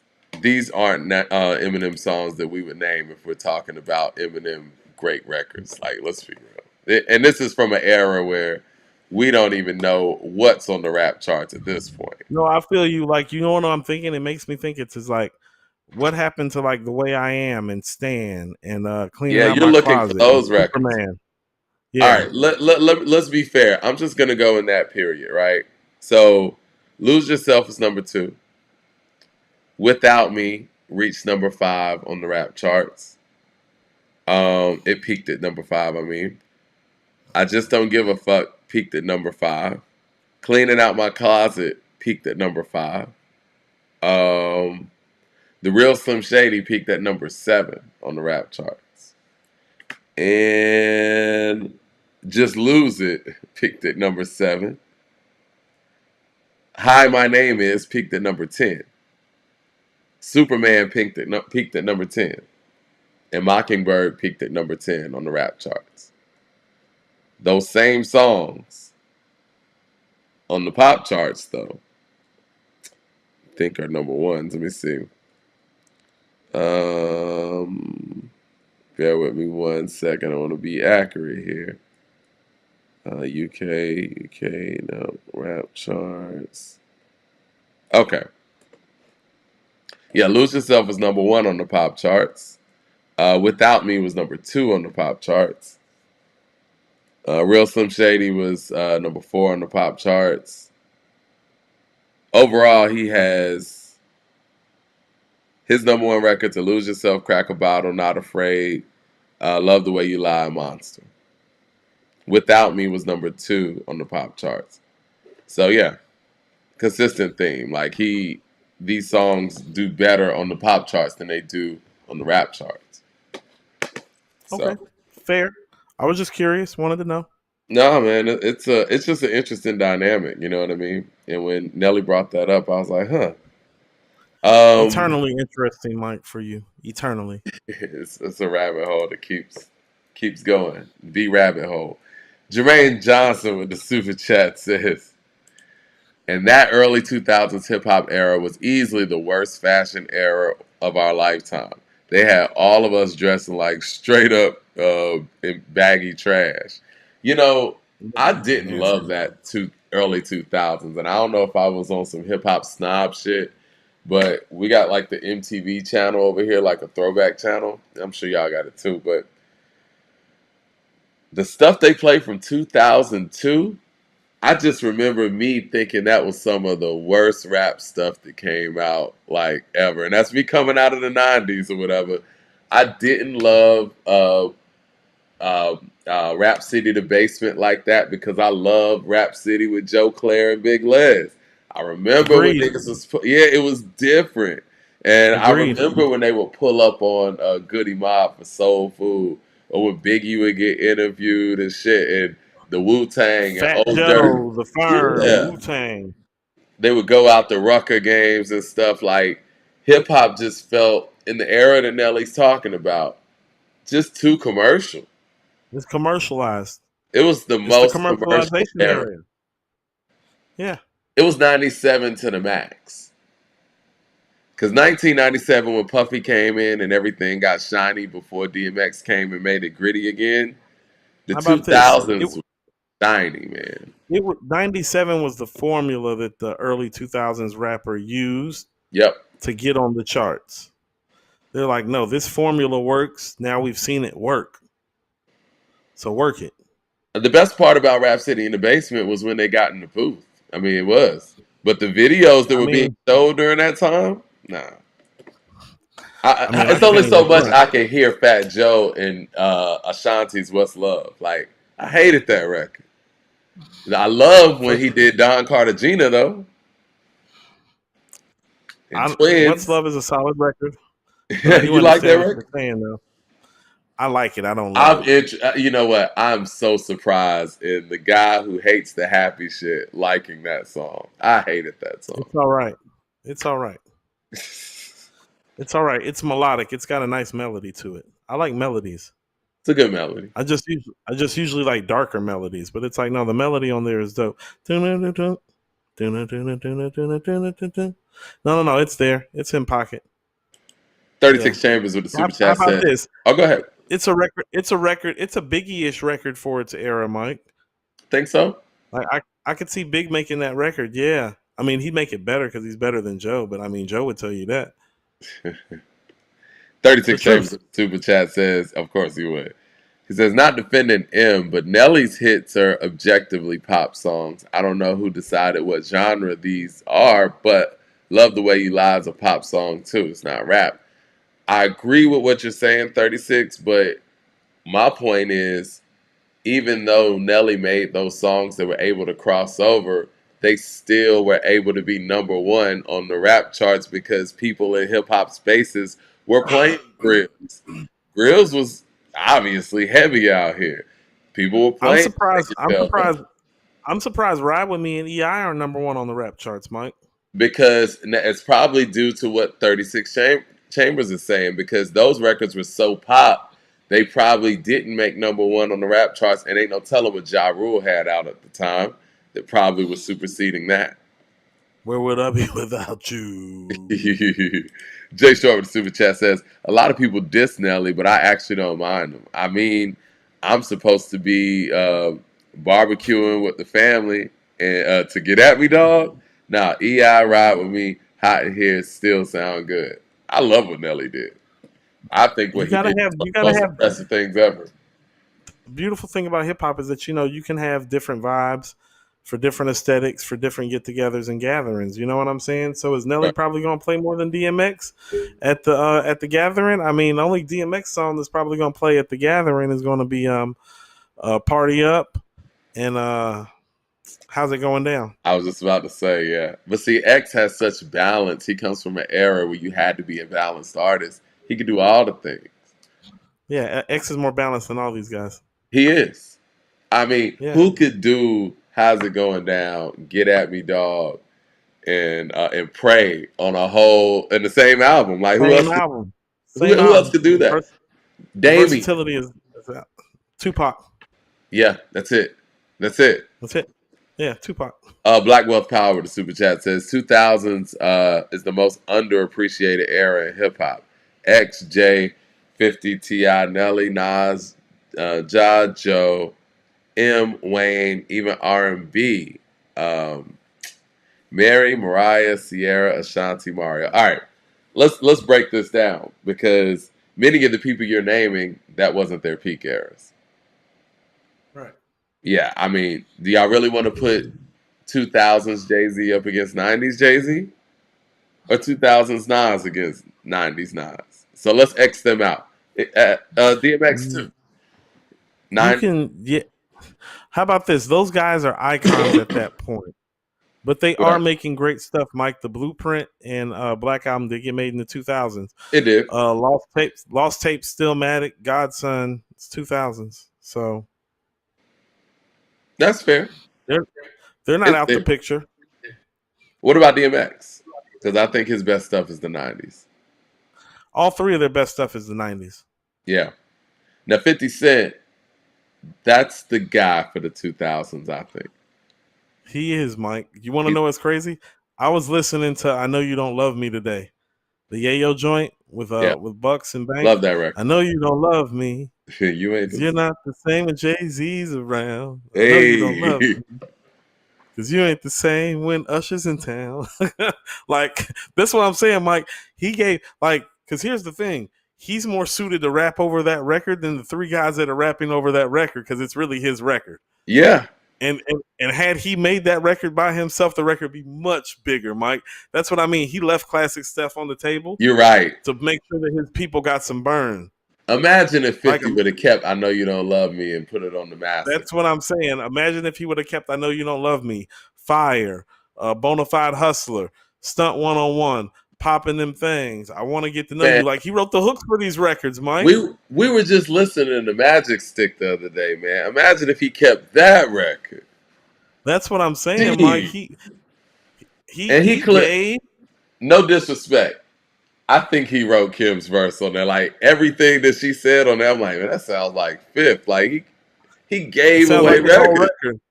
Yeah, I mean, he has about, Mike, between the G Unit projects and the G Unit album, Mike, it's about 15, 20 songs of great stuff that he just gave away. He had another classic album. Like I'm starting to look at it like it's like, well, he really got two classic albums.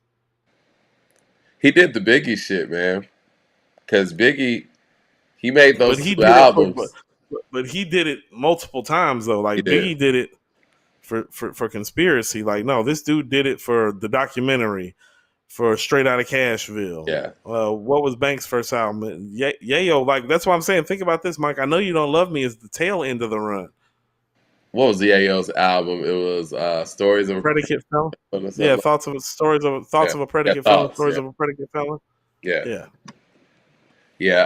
But I I was mean, playing that record today, man, and I was like, this song is great, but this is his record.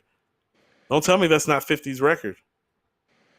I think that is 50 the MVP of the 2000s for hip hop, or is it Ye? It's one of those two. Take your pick. It's all about what you prefer. Yeah, Ye actually kind of defeated 50, but 50 set the tone. And 50 actually took commercial rap to a place that I don't think it had been at that point. Because what Nelly was doing was a little different. And I love what Nelly did. He came out of nowhere with no cosign and just came with straight up hit records. But at the time, they were looking at Nelly for the singing thing. And that was some people's critiques, even when him and KRS were going at it.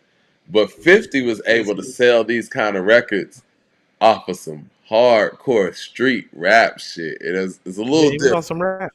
Yeah. So let me ask you this: Is who's the best hook writer of all time, Mike? Because it's like when we have I these think it's conversations. 50 Cent. I mean, I think it's 50 Cent. but it might be 50. Like, I know we talk. Like, how about this? What's his best hook? Because I think the reason that he Many doesn't Man? get put in that, maybe that might be the problem though. So when you got a mini man and like Method Man's walking around with cream, you know what I'm saying? Well, all right. This is the difference. And you The know I love consistency, Method Man. the cons- In a vacuum, Method Man. Yes. But overall, I gotta be fair. for an album. Because Yeah. 50 was able to do this for himself and others. Where Method Man's hook game is really the strength is in his what he's able to do with others. 58 Okay. changes the tone of everything that he's on. So does Method Man. But he's able to do that same thing for himself. If Method Man had an album like Get Rich or Die Trying's hook game from beginning to end, I would definitely say Yeah. him. But I gotta go. Yeah. So he might be the best hook writer of all time, Mike. Yeah. I think he is. All seven with the super chat says, "Yo, Coop, I've been listening to that song a lot lately, and Buck bodied that song. He rapped the best on Beg for Mercy too, by the way." I think so. Mike, Bonafide Hustler is my shit. I was playing that today too. I'm a Bonafide Hustler. Yeah. Yeah, I think 50 might be. We've never had that conversation. Who's the? Get We out might of need to have line. a I list got for that. you. Me, I'm about my paper is fuck yeah. If you play games with mine, I come back to you if I'm behind with my nine. Yeah, he's crazy. He's crazy. What do you think about DMX's hook game? It's top notch. It's not 50. What about Most Def? Yassine Bey. I No, no, not in this think his hook conversation. game is pretty special too. I think it's special. I think it's a different type of special. It's more Erica Badu special than it is hip hop special. Speaking of Erica Badu, you heard about Andre 3000. He had his concert out here in Atlanta, Variety Playhouse, Little 5 Points. Shout out to the people of Little 5 Points. Um, Atlanta showed up, man. Dungeon Family showed up. Big Boy was there. I think I saw Backbone, saw a picture with him and Backbone. Um, Slim Cutter Calhoun, of course. I'm sure the whole dungeon was there. Gip, Cujo, also Tyler the Creator pulled up. It was a whole thing. Now I heard from some people who were there. They pulled the Dave Chappelle thing. So it's like when you go into that show, they take your phone. And so the only people who get that experience are the people that are in the building. But I heard nothing but favorable things about it. I got to check it out next time. I think we gotta go to one of these flute concerts. And Okay. I'm hearing that Dre is saying that he's up for the challenge to do a rap album. What do you think about this? I think he's heard the whispers because the whispers are really screams. Yeah, I mean, He know what he said. He know what he did. the And the thing only is, way out, man, the only way out is to rap your way out, Mike. I It's the don't only want way to out. hear him rap because people want to hear him rap. If you don't want to do it and you don't think you can do it and you're not inspired to do it, it's fine to not do it. But what we're not going to do is continue to propel, you as an individual, all-time MC next to people who rap all the time. You know what I mean? Like that's just the bottom line. And that's It's no just crazy. disrespect. It's just what it is. It's crazy. Do you think that you saw the footage of him and Big Boy together, right? Do you I think did. there's a possibility of an Outkast album? We have no reason to believe that that's happening. Yeah, I'm at a zero on that.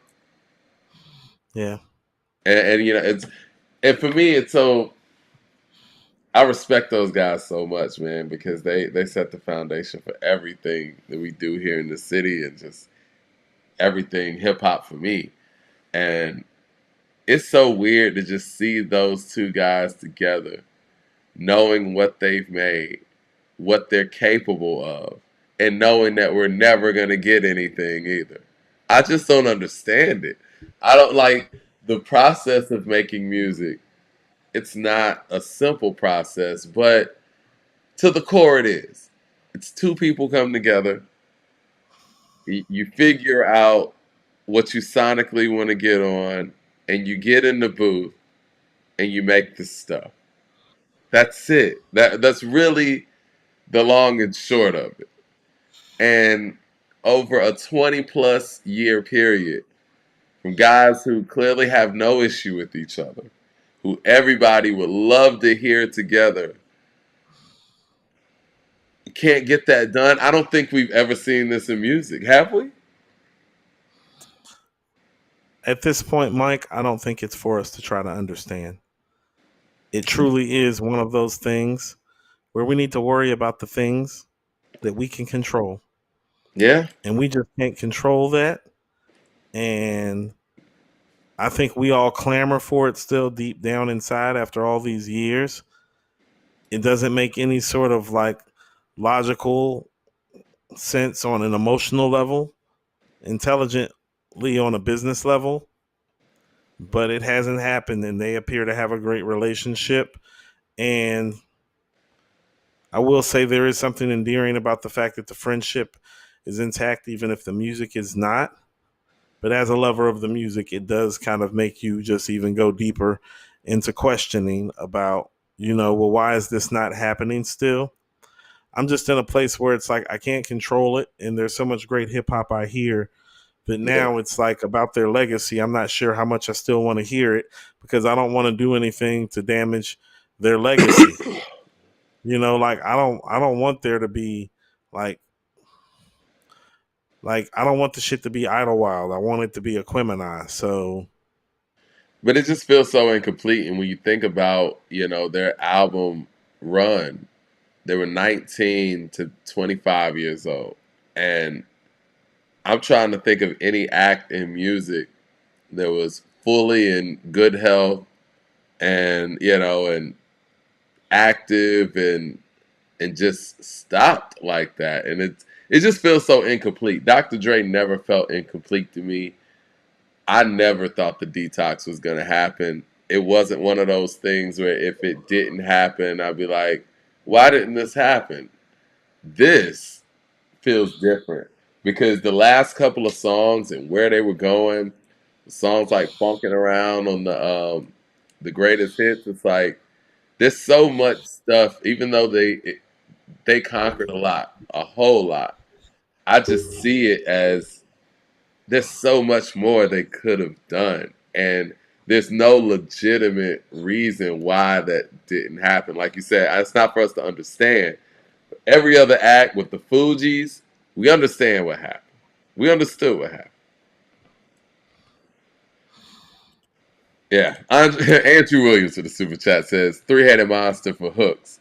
50, Drake, and Ja Rule. Forgot about Drake. Is Drake Drake over Drake's up 50? there. Is Drake over 50 with the hook game? No, because he's not as versatile. Web Visibility with the super chat says Mobb Deep's hook game was crazy and probably had the most thoughtful hooks in hip hop. Got my mind on a stick up. Now it's time to get paid. Thinking of ways to take loot already made. It's crime in the air. Ain't no time to be afraid. Give Hey, me yours or get laid. Give up the goods or get sprayed. I played that today, Mike. You know how I feel about that record. you know I what? got Mobb lots Deep's of hook game love for is my crazy. crew, that is. No love for them other cruising rival kids. All them out of town niggas know what time it is. And if they don't, they need to buy a watch. Word up. Ooh. Look, Mobb Deep's hook game is special too. I Drop mean, a gem on them, Mike. they should. Ain't no such things as halfway crooks. Scared to death. They scared to look. They should. That's epic. Mike, we live in this to the day that we die. Survival of the fit, only the strong survive. Uh, it's hell on earth. Yeah, all that Who's too. next to gonna be Be first? first. Projects is It's front line, and the enemy is one one time. time. I ain't got to tell I ain't you. gotta It's right in tell front of you. your In eyes. front of your eyes. Yeah, Yeah, their hood game is yeah. special too. And Their even hood if we game's want to special. go, it's the real shit that make you feel shit. Bumping in the club shit. How you wilding out when you bump this? Yeah. No, Mike. Yeah, They're special. yeah. We need to They're do a special. list. We need to do a list with this hook game thing. And it makes I feel like Havoc did more of the hooks than Prodigy. He did, Mike, just like Big even Boy some of their did more of the grimy hooks. stuff, Mike. Huh? Even some of their grimy stuff, Mike. God, Father Part 3, QBC, Sipline, Bakar T, Mm. Heavy on the Link, Cube Link, My Ice Ring, Drama We Bring. Yo, that's a small thing. It's the God. Father Part 3. They got hooks, Mike. What's that song with uh oh, we got LT about to drop in a second. We'll get to you in 1 second, LT. That song that was on Funk Flex and Big Cat with Cool G Rap was Prodigy and Cool G Rap.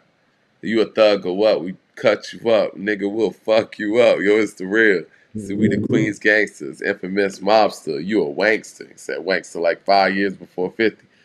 Jay Short with the super chat, $20 super chat showing love. He says, I think a lot of the stuff that is in the early 2000s was the result of Big and Pac's death, and it was overcorrection. Hip hop was scrutinized by the media.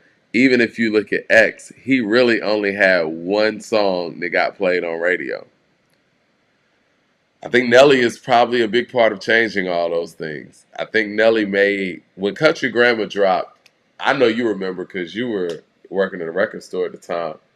I remember hearing the song Country Grammar on the radio, thinking like, "What the hell is this?" Like, it's like, "There's no way this guy can make a full album like this," and he did. and he had more hits in the chamber. I thought Nelly, after hearing Country Grammar, the song, I thought he was going to be a one hit wonder. I hadn't heard EI yet. I think you had heard EI before Country Grammar, right? I had heard EI first. Yeah. Yeah. I So heard EI like this. I heard EI that summer, like on a late night mix, and I was like, I'm like, what the fuck is that? when I heard EI, I was like, oh yeah, it's over. It took me a minute to become a fan of somebody. I needed like 2 or 3 songs. It Me wasn't too. going to No, I'm take the one same song. way. EI was the record though when Country Grammar came out. I was like, what happened to that other record from Fam? Right. And then they dropped it, and I was like, oh, I was like, yeah, because I always thought the beat the EI was better than Country Grammar. It is. I think everything Yeah, about EI honestly is better than Country Grammar. And me too. I always felt that way. I see why But I Country think, Grammar is the big hit though. But yeah, yeah, EI is crazy, man. That beat is insane. EI, yeah, that beat's crazy. That beat's ahead of his time. You want to get LT on the line? I got to Yeah, do yeah, an bring him in. introduction first. Hold on, let me do his introduction. He because LT has put in work in this game.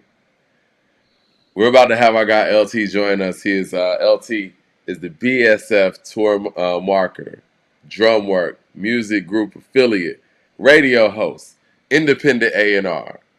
LT is in the building. Let's see you right there, LT. Let me get you over here on the phone. Yeah, all right, we got LT in the building. How you doing, sir? Yes, sir. I'm blessed. I'm blessed. If y'all can hear me, Yeah, yeah, we hear you fine, man. Appreciate you joining us tonight. let me And see. I was thinking, man, Got the like, camera right? what's up? Camera right?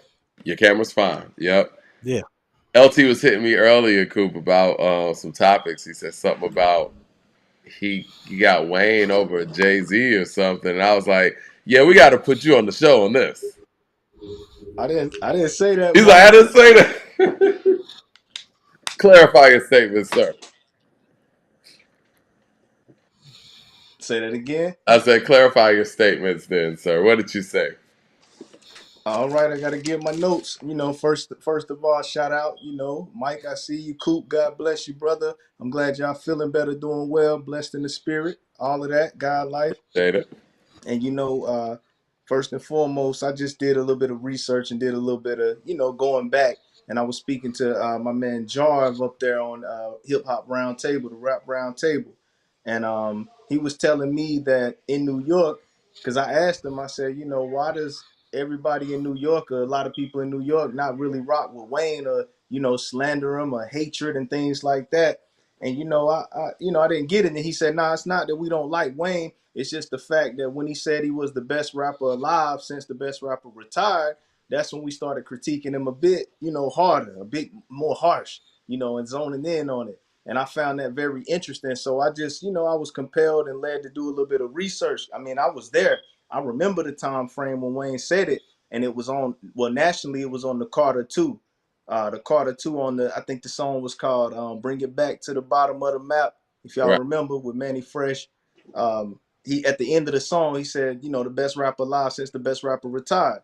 So Right. that Carter, that was basically, I think that was what was that, Carter 1 in '04. Carter 1 in '04, if I'm not mistaken, to the bottom of the map. And then the Black album, but the Black album came out in 2003, of course, when Jay retired. So Right. when Jay retired in '03, Wayne said that in '04. So I just critiqued it, just long story short, from '04, when Wayne said he was the best rapper alive, to basically 2013, because if you look at the timeline, that's when both parties kind of took shots at each other. On certain songs, certain mixtape songs, certain little shots. For example, let's just go down the timeline.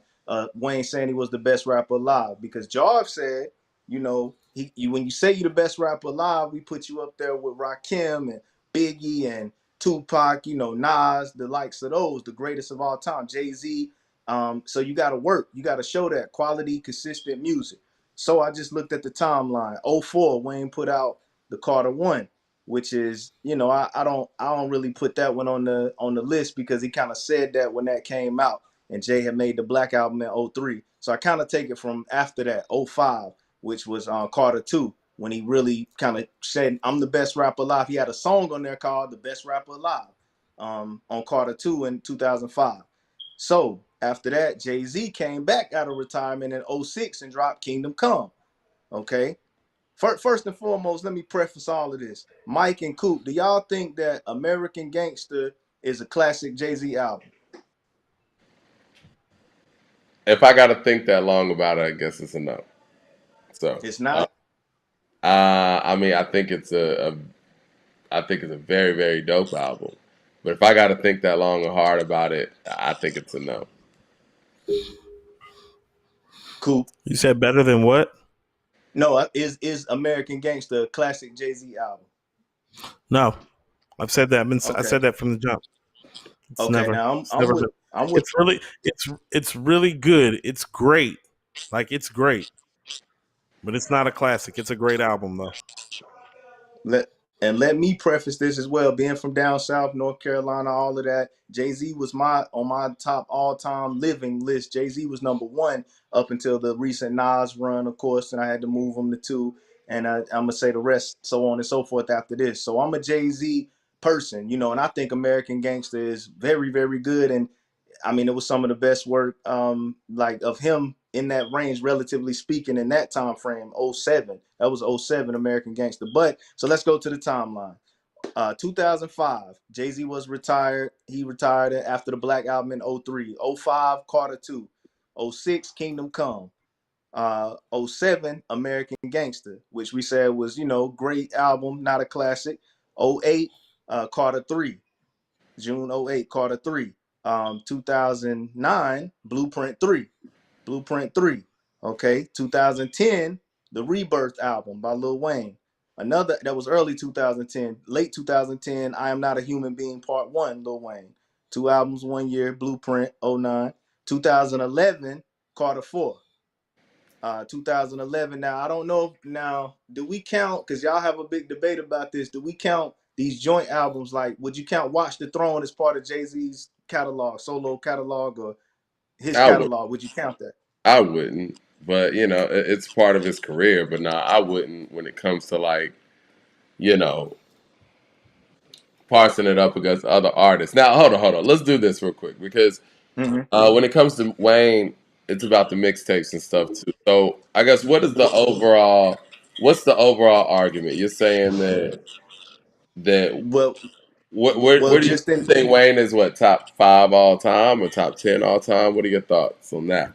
See, I wanted to save that until after the list, but I go ahead and say, honestly, to me at this point, and again, remember, like I said, I had Jay-Z and Nas 1 and 2 living active, but I'm gonna say, honestly, I'm gonna argue and say Nas living and active, Nas, Wayne, Jay-Z, so on and so forth. That's how I'm gonna put it, just You because of got this Wayne in right two? here.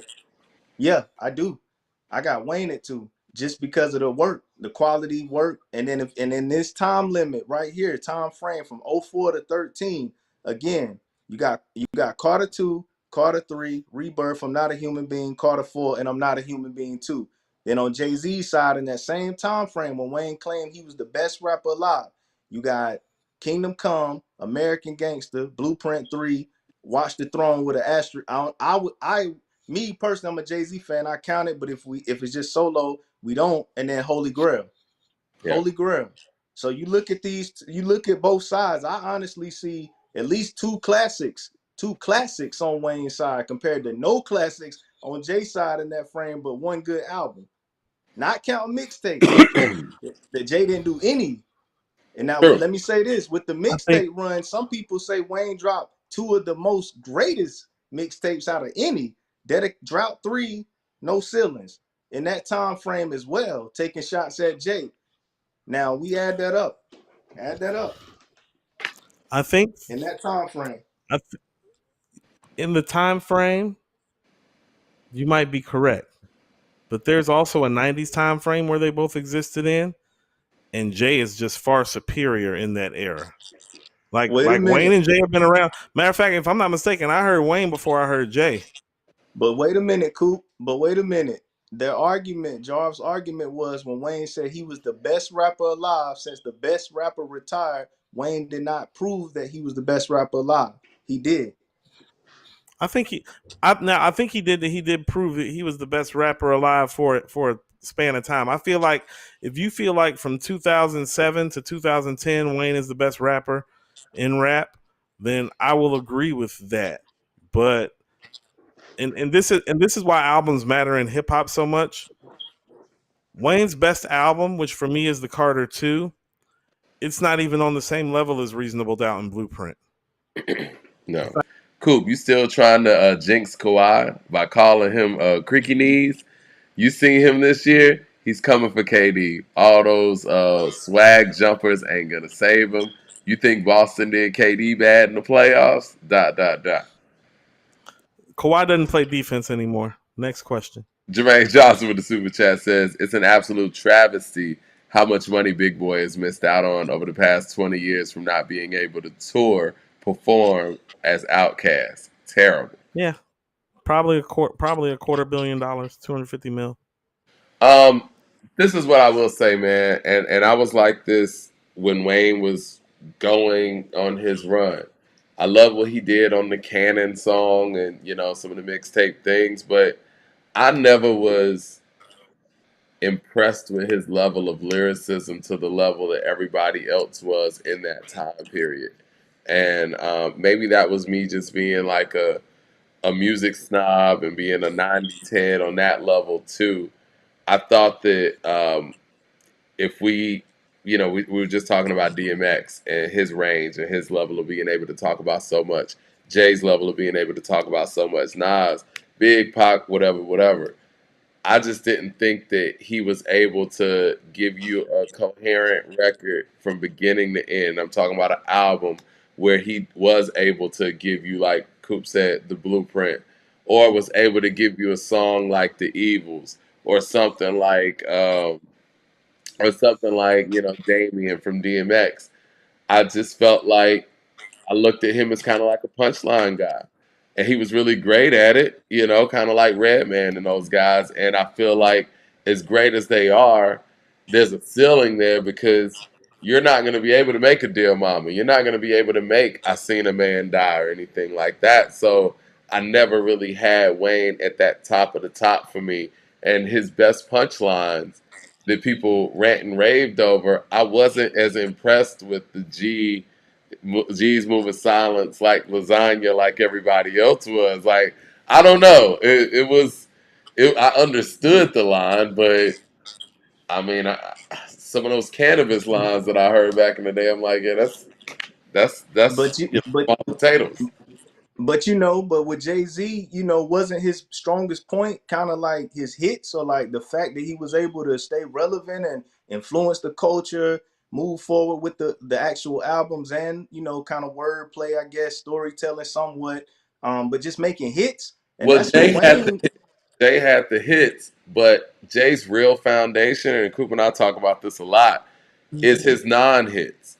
That's why when Jay Mhm. goes out there and talks about doing the verses, he always talks about, man, I could do it with the non-hits because that's really your strong point. For him, he used the hits to reel people in, and once he was able to get Right. them to listen to his album, then they became real fans because he had the real shit in his albums. Mike's right. I listen to Dead Presidents today, and I'm like, first of all, this is your best Mike performance. Like, Yeah. this is your best Mike performance. Can I live? But No, those records and the hmm stature of like his hits, like if we were doing a top 20 Jay Z hits, Dead Presidents wouldn't even make the list. But it might be his best song. If we So put Jay Z's top hits up against his best songs, or now let me say it like this: Jay Z's best hits versus his best non-hits. His best non-hits would probably beat out his hits if we're talking about song quality. It would avalanche his hits. Because is You Don't Know a hit? No, we can't and consider that a hit. Big Pimpin's a hit. Give It to Me's a hit. and I mean that's kind of where I come in with like the Wayne on the mixtape side, and that's what. Let me make this point too with you two as well. I just feel personally, I don't know how the viewers feel. Shout out to all the viewers too. I know Mad Max be in there, Leroy Green still here. A lot of the people that continue, salute to all of them. But it's like, when I see the mixtape, that's like, I feel that should be given more weight in what we're doing, because I thought, and from back then especially, the mixtape set up the album. It I'll give you that. promoted. Okay, I and don't that's think we that's talk really. about mixtapes enough when it comes to people's overall legacy. I agree with that.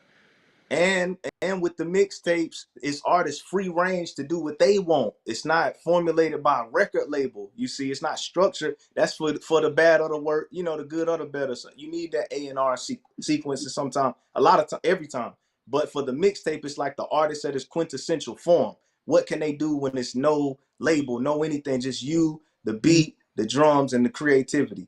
You see, and that's what Wayne excelled at. And he made the Carter 3 sold 1 million. I know we don't do record sales like that on this show, but it sold 1 million in the first week. I mean, that was hard. That was when record sales was slumping in the industry. 08, 09, he sold 1 million. Then he did it again in Carter 4. Record sales slump, like, I mean, that gotta be given some type of credit.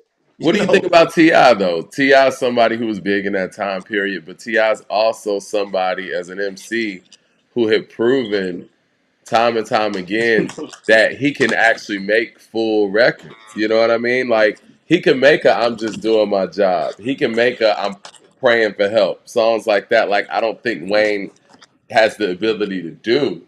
Do you think Wayne is just that much better than Ti, and why?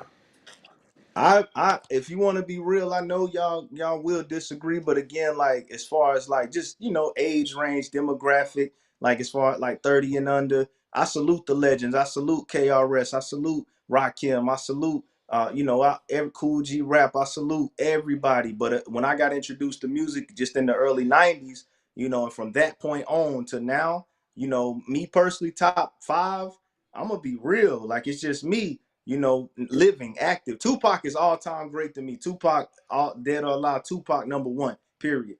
But alive, Nas, Wayne, Jay-Z, Ti, for real, alive, living right now, active. I'm gonna take Scarface over Wayne and Ti. I'm not mad at that. Classic albums for sure. But as far as the activity, Wayne, Ti, the hits. I mean, we don't really go by record sales on this So, channel, but so here's how I feel about Scarface though. Wayne and mhm. Ti don't have a run without Scarface's foundation and respect that he garners for Southern MCs. Yes, sir. And I Yes, still sir. don't feel like either one of them has made an album better than The Diary. In a Mm, mm, vacuum, mm. because it's Yeah. it's it's interesting to compare different time periods, and like we talk about even with sport, it's hard to say okay what Wilt Chamberlain would do in today's game and what Shaq would do in his era, whatever. But what we Hmm. can say in a vacuum, who would you take as the better artist? Is Scarface the better songwriter, album maker, and just overall artist than Wayne and Ti? Because What y'all think? to be honest with you, I'm gonna say yes. I Better really, song? after what I just saw from that Tiny Desk too. On top of that, it's like, is Ti and Wayne better than Scarface? Like for real? Like in a vacuum, that's the artist I'm signing. If I saw all three artists in a vacuum, heard all three artists in a vacuum, I'd probably be most impressed with Scarface. I'm just gonna say that, yeah. And that's not an easy decision to make. If Whew. I sat there and heard "Seen a Man Die," "Mind Playing Tricks," I know that's Mm. Ghetto Boys, and I heard Woo. like "A Minute to Pray, a Second to Die," and you play me some of Ti's best stuff, some of Wayne's stuff, I'd probably say, you know what? I'm probably most impressed with the guy who made "I Seen a Man Die." Gotta probably go Scarface. Just, I mean, I'm thinking about the highs of each artist, the tops, the Yeah, potential, the peaks, the runs that each had, the lows that each had. Scarface was, I guess, would be considered the most consistent quality. Wayne Yeah. right now, Wayne is still at a level that's amazing right now, and he, that's what Scarface and Ti kind of really are. Not to say they're not, but Wayne is still out here proving that. Right. He was on Nas's record. Not why Yeah. did Nas get him? Nas could have got any rapper in the world. He got one artist, Wayne. Why? It's because of that. But it is what it is. What about you, Cool? I mean, what? I mean, to what point that LT is making? Like, what do you mean? What do I think? I Jay said Z or over I Wayne? No, no, I was talking I can about give just it to this Scar. Scarface in a vacuum. Like if we're talking about not even the longevity, and we're just talking about like, yo, I I just dropped down from space. You're playing me this person's catalog, and this person's catalog. I would be the most impressed with Scarface probably. I think Ti and Wayne are more charismatic. I think as songwriters, like Scarface's premium songwriting is better than their premium songwriting because Wayne's premium Okay. songwriting is like a Millie and Best Rapper Alive. And that's not messing with Never Seen a Man Die and A Minute to Play, A Second to Die. T.I.'s more versatile than both Mm-hmm. of them. And so he would probably be the guy between the three that I would say would probably catch the most attention. Because you have to look at it from the perspective of like, well, they don't know the fundamentals and intricacies that we do. Mm. And Scarface, the stuff can come off as very somber too. Like most people like to hear something for the first time and be uplifted by it, not put in a thought process by it. And so Ti might be the one that might garner the most attention from somebody because I feel like he pulls from both of their realms. He has some of Scarface's supreme songwriting skills, but he has a Wayne level charisma and delivery to him. So he would be the one. Like, how about this? I would play What You Know before I would play Never Seen a Man Die because I think it would garner more interest, not because I think it's a better record. Mm. Mm. Well, See, I know we gotta get going to the vultures topic in a second. I mean, we wanted to have you on, LT. We gotta have you back on as well. Is this something you want to leave the people with? I know you on the radio, getting oh, it popping out there in Little Rock. yes, sir. Man, shout out as well. Black Soprano family, of course, man, going on this tour. Everybody can't go. The Benny album. I've been seeing the comments. I've been seeing the fans. It's a lot of hatred, a lot of nonsense on here. Now we're not gonna call it hatred. We're not gonna call it hatred for the fans. Salute to everybody's, how they feel about the project. It's just going to different heights. Salute Conway the Machine, Drumwork Music Group. Got a lot in store coming up with the European tour as well. And just a lot going on with 8 a.m. exposure, man. And remember, if it's not BSF, if it's not drum work, if it's not Griselda, 8 a.m. exposure, it's garbage. We out. Nah, I'm just playing. I'm Hey, just playing. LT, I'm just playing. I Mm-hmm. I got one quick question for you before you go. Uh-huh. I heard a little inside information that Conway's got a verse on on somebody's on this new Indian artist that's breaking over in the States to sign the mass appeal. What do you know about that record? Nah, I don't know anything about that one, Coop. Okay. I don't know anything about that one. Okay. I know Jay Ski's new joint out, man. Jay Ski's right now, ground level, man, starting over ground level. Y'all check that out. Y'all said that Jay Ski's was the album of the I year gotta last check year. that out. I fuck with skis. Check Yeah, the new Jay Yeah, Ski's we with Run love the Streets. skis. I'm gonna get that No, no, information. no. I'm gonna hit you up on the text, Coop. yeah, Yeah, find out about that record for me. I just got wind of that today. Shout out to skis. yeah. We love skis over here. We love skis and love I saw drum work. skis They'll be took a back. picture with J Cole, and I'm like, man, if J Cole could put together a complete effort like skis just did last year, like, or if Shout they out, work together on some shit, like, man, skis got heat, man. man. Most, Shout out Dreamville too, out there yeah, in LA too as well. for Yeah, sure. Dreamville got a roster. Earth Gang, JID. Yep. It's coming. We Appreciate you got that coming through, LA. LT, man. We gotta do this again. Man, I got some more for y'all. Shout out DJ Countryfy down there in South Carolina. He rocked with the show as well. Abraham as well, Demalo Abraham. 8amexposure.com. A2HH. Subscribe, hit that like button, hit that share button. We out. Boom. LT's a good dude, man. LT hit me up with all of the spiritual vitamins that you need to start your day. Yeah, yeah. We'll get Ditto. some of these super chats too before we get into the vultures thing, and then we'll talk to Stephen A thing real quick, and then head out. Brandon Thompson with the super chat says, Readable Doubt, I guess you mean Reasonable Doubt, versus American Gangsters. Closer than y'all think. Second half of American Gangsters is the difference. No, it's not, Um, Mike. this is the thing, No, man. it's not. I understand Some what of he's the saying. dumbest. It's ridiculous. I understand what he's saying, but the truth of the matter is, there's no dead presidents. Politics as usual. Um, Can I Live? Brooklyn's finest.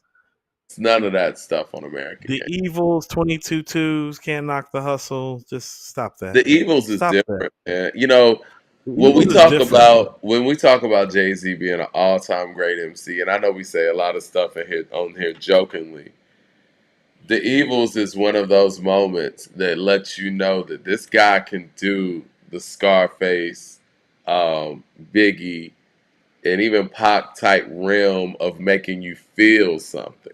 The DMX, It's like the Evils, is some DMX shit. yeah, it's still one of his 5 best records in my opinion, Mike. It It might is. be. And not Because every great rapper can do that. You know, like it's the record on Reasonable Doubt where you're like, it's like that's where the hustler who's balling meets his paranoid side. It's like the meeting of the two minds of the men. it's a very You Scarface know? record. Yeah. No, And it's very Scarface like. and as an artist, it puts him in a different realm. A record like that, and that's one of the reasons why Reasonable Doubt is very, very hard for him to beat in his catalog. It's an X Factor record. It's so You personal. line that, It's so personal. yeah, you line Reasonable Doubt up with any other Jay-Z album, and the Evils stands out, man. It just Yeah, man. Stop screaming. You know the demon said it's best to die. And even if Jehovah Witness bet he'll never testify, no, you can't. crazy. Like, That's crazy. Like it's one of chill. the best song endings ever, Mike. Like it's one of the best endings to a song ever.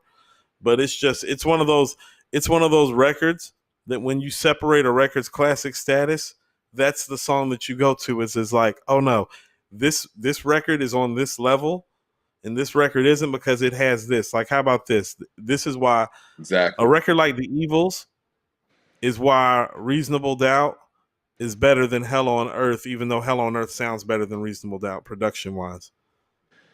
You feel what I'm saying? I feel what Like you're saying. It's that record that changes everything. It's like Spodioti on a Kumanai. Like it's a different thing. And even when all the way down to the Snoop sample and how eerie that sounds for Murder Was the Case. Like it's Murder different. Was the Case, Mike. It's It's different. different when Murder Was the Case. Come on, Mike. It's different. It's But Murder Was the different. Case is in the Evil. So it's like it's all over the place, man. The Evils is a different record.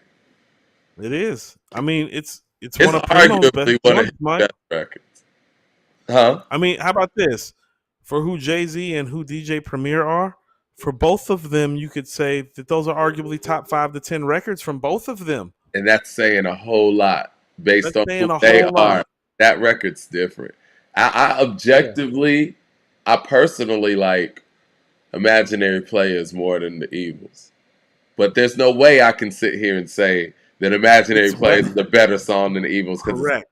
it's not. I prefer Imaginary Players to the Evils on like just some listening shit, but it's not a better song, Mike. It's not. I'm trying to think of a song that I could just justifiably say is better than the Evils in his catalog like that. You don't know, and Dead Presidents are the only viable options. Those are in my the two opinion. that I thought of off the top.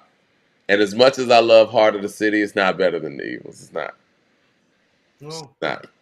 not. Thinking back when we first learned to use rubbers, he didn't learn, so in turn, I'm kidnapping his baby's mother.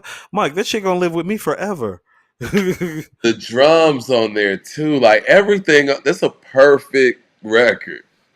This shit is wicked on these mean streets. None of my friends speak. We all trying to win. But then again, Yeah. maybe it's for the best though, because you know when they knowing too much, they trying to get you touched. Whoever said illegal was the easy way out couldn't understand the mechanics and the workings of the underworld. Granted, 9 to 5 is how you survive. I ain't trying to survive. I'm trying to live it to the limit and love it a lot. Woo! Woo! Stellar They bug stuff. my skills. I never I prayed to never God. I prayed prayed to to God. I God prayed evil. to God. Man, listen. And see, Some this of the is best why stuff I ever. always had issue with Wayne being put on that level. He doesn't have records like that. He doesn't. Yeah. And I will give T.I. credit. He has tried in his career to have records that take on themes like that, but he doesn't either. Like, you know what I mean? Like, you got to be special, special for that. How about this? Records like The Evils, Never Seen a Man Die, is how you get in a top 10 conversation. It It's is. different when you make records like that. This is When how you make it, DMX got in these conversations so quickly. He had these yeah, kind of records. yeah. He got Like, in no, these Mike, conversations quick. He had a slipping. He had a stop being greedy. A Damien. yeah. You want to know what's crazy, Mike? I realize he uses the double voice more on It's Dark and Hell is Hot than Slick Rick does on The Greatest Adventures of Slick Rick. Because that's him on Damien, too. We always talk about the back and forth on Stop Being Greedy. What Yeah, about the back and forth on Damien? yeah. And Damien That's what I spit mean. too. Name D like you. Yeah, All my friends call me Damien. Yeah, he's yeah. yeah. This nigga, It's you'll see. special. It's special stuff, man. Like when you make Mike, when you make a Know the Ledge, when you make an I Gave You Power, you know what I'm saying? Like Different. when you make it's different, Mike. When you make a Bird in Hand, it's like no, that shit different. Everybody can't do that. And this is why the mixtape stuff doesn't hold as much weight as some people may think it should. Because mixtapes normally don't have records with that level of gravity. Jay Short with the super chat says, people from Jay's generation don't really listen to mixtapes like that. Wayne fans do so. They may be a generation gap. I'm sorry, hold on. He said Wayne fans do, so there may be a gap in musical knowledge. Wayne's production is not really classic for an artist of his caliber. I can agree with that too. Christopher Hogan with the super chat says mixtapes were more popular in the mid 2000s. Brandon Thompson with the super chat says, I love Can I Live, but let's be real. He's rapping off beat. Christopher Hogan with the super chat says, underrated hook maker, Devin the Dude. Do your research, yeah? Christopher Daughtery with the super chat says, I'm not just straight rapping. I'm sorry when it comes to music, Lil Wayne or T.I.'s catalog as a 50-year-old is not better. Sorry. Not better than Ross. Sorry. I mean, it could be argued that Ross has a better musical catalog, and that's a problem too. But His stuff is more enjoyable as you age. yeah, Like like the 42-year-old in me doesn't love Bring 'Em Out by T.I. as much as the 25-year-old did. You know what I'm saying? yeah, I never really loved Bring 'Em Out anyway, I'm just using that as an example of uh, like how it's current. You know what I'm saying? but even You Don't Know Me, songs that I did like that, it doesn't Yeah, do ASAP. yeah. You're like, how Let's about this? I liked ASAP more than Motivation. Now I like Motivation more huh. I because it think I can speaks to me agree with more. that. I Still, think I can agree with that. Same because way. it speaks to me more as I'm 42. Nigga, get on your job. Tell them haters get Yeah. on your job. Motivation. Yeah, I it still hit think I'm different Just when you Doing get My older. Job is one of his best songs. I agree. You want to do the Vultures? I guess put it through the scale. We can. Do you have any comments that you'd like to say about the album before we put it in the scale? I think that Weigh this shit up. I mean what I'm going to say about Vultures is the fact that I think that it's Kanye being collaborative heavy again, and I think he's connecting to the next wave, or at least trying to find that next wave of what music is going to sound like and the players that are going to be able to play those parts. Carnival's a big record, probably, song of the year so far based on its What'd performance. you say? Carnival. Oh yeah, Carnival's that banger.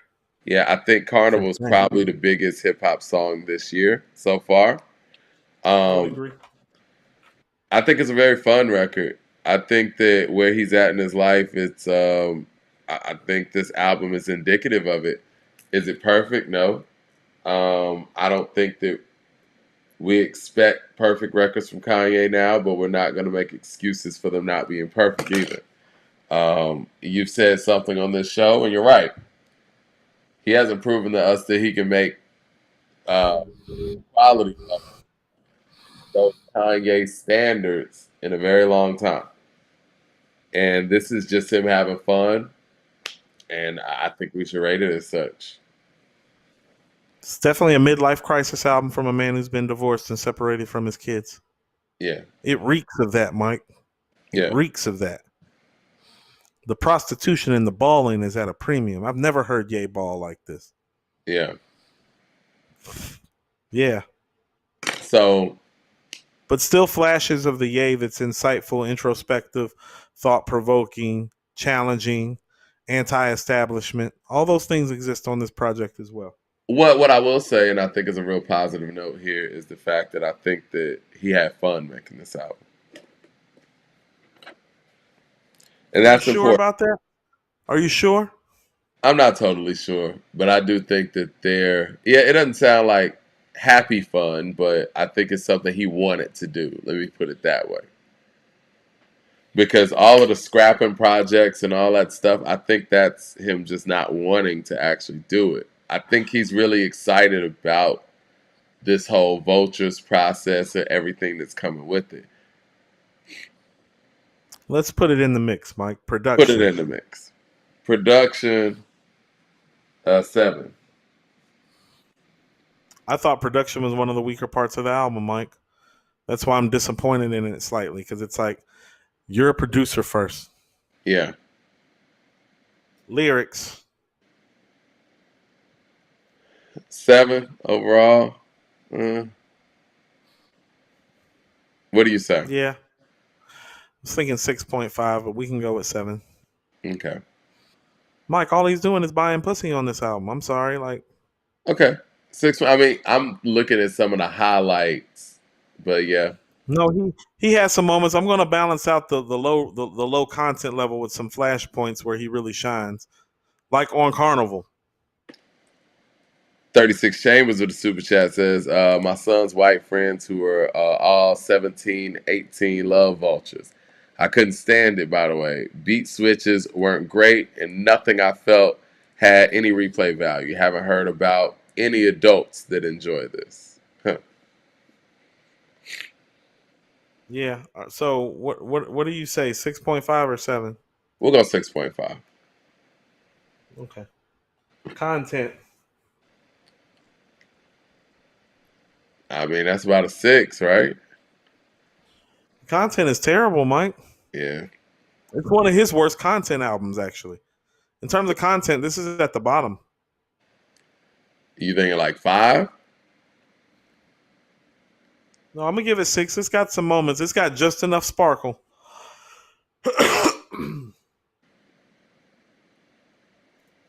I would be okay with 5 though.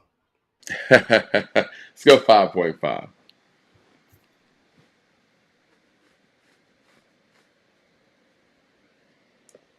It's not looking good for this album, Mike, just so we're clear. Yeah. Flow delivery. How you like Ye's flow on here? You like this version of Yeezy? Not that much. Maybe about a 6. I was thinking 6.5. Okay.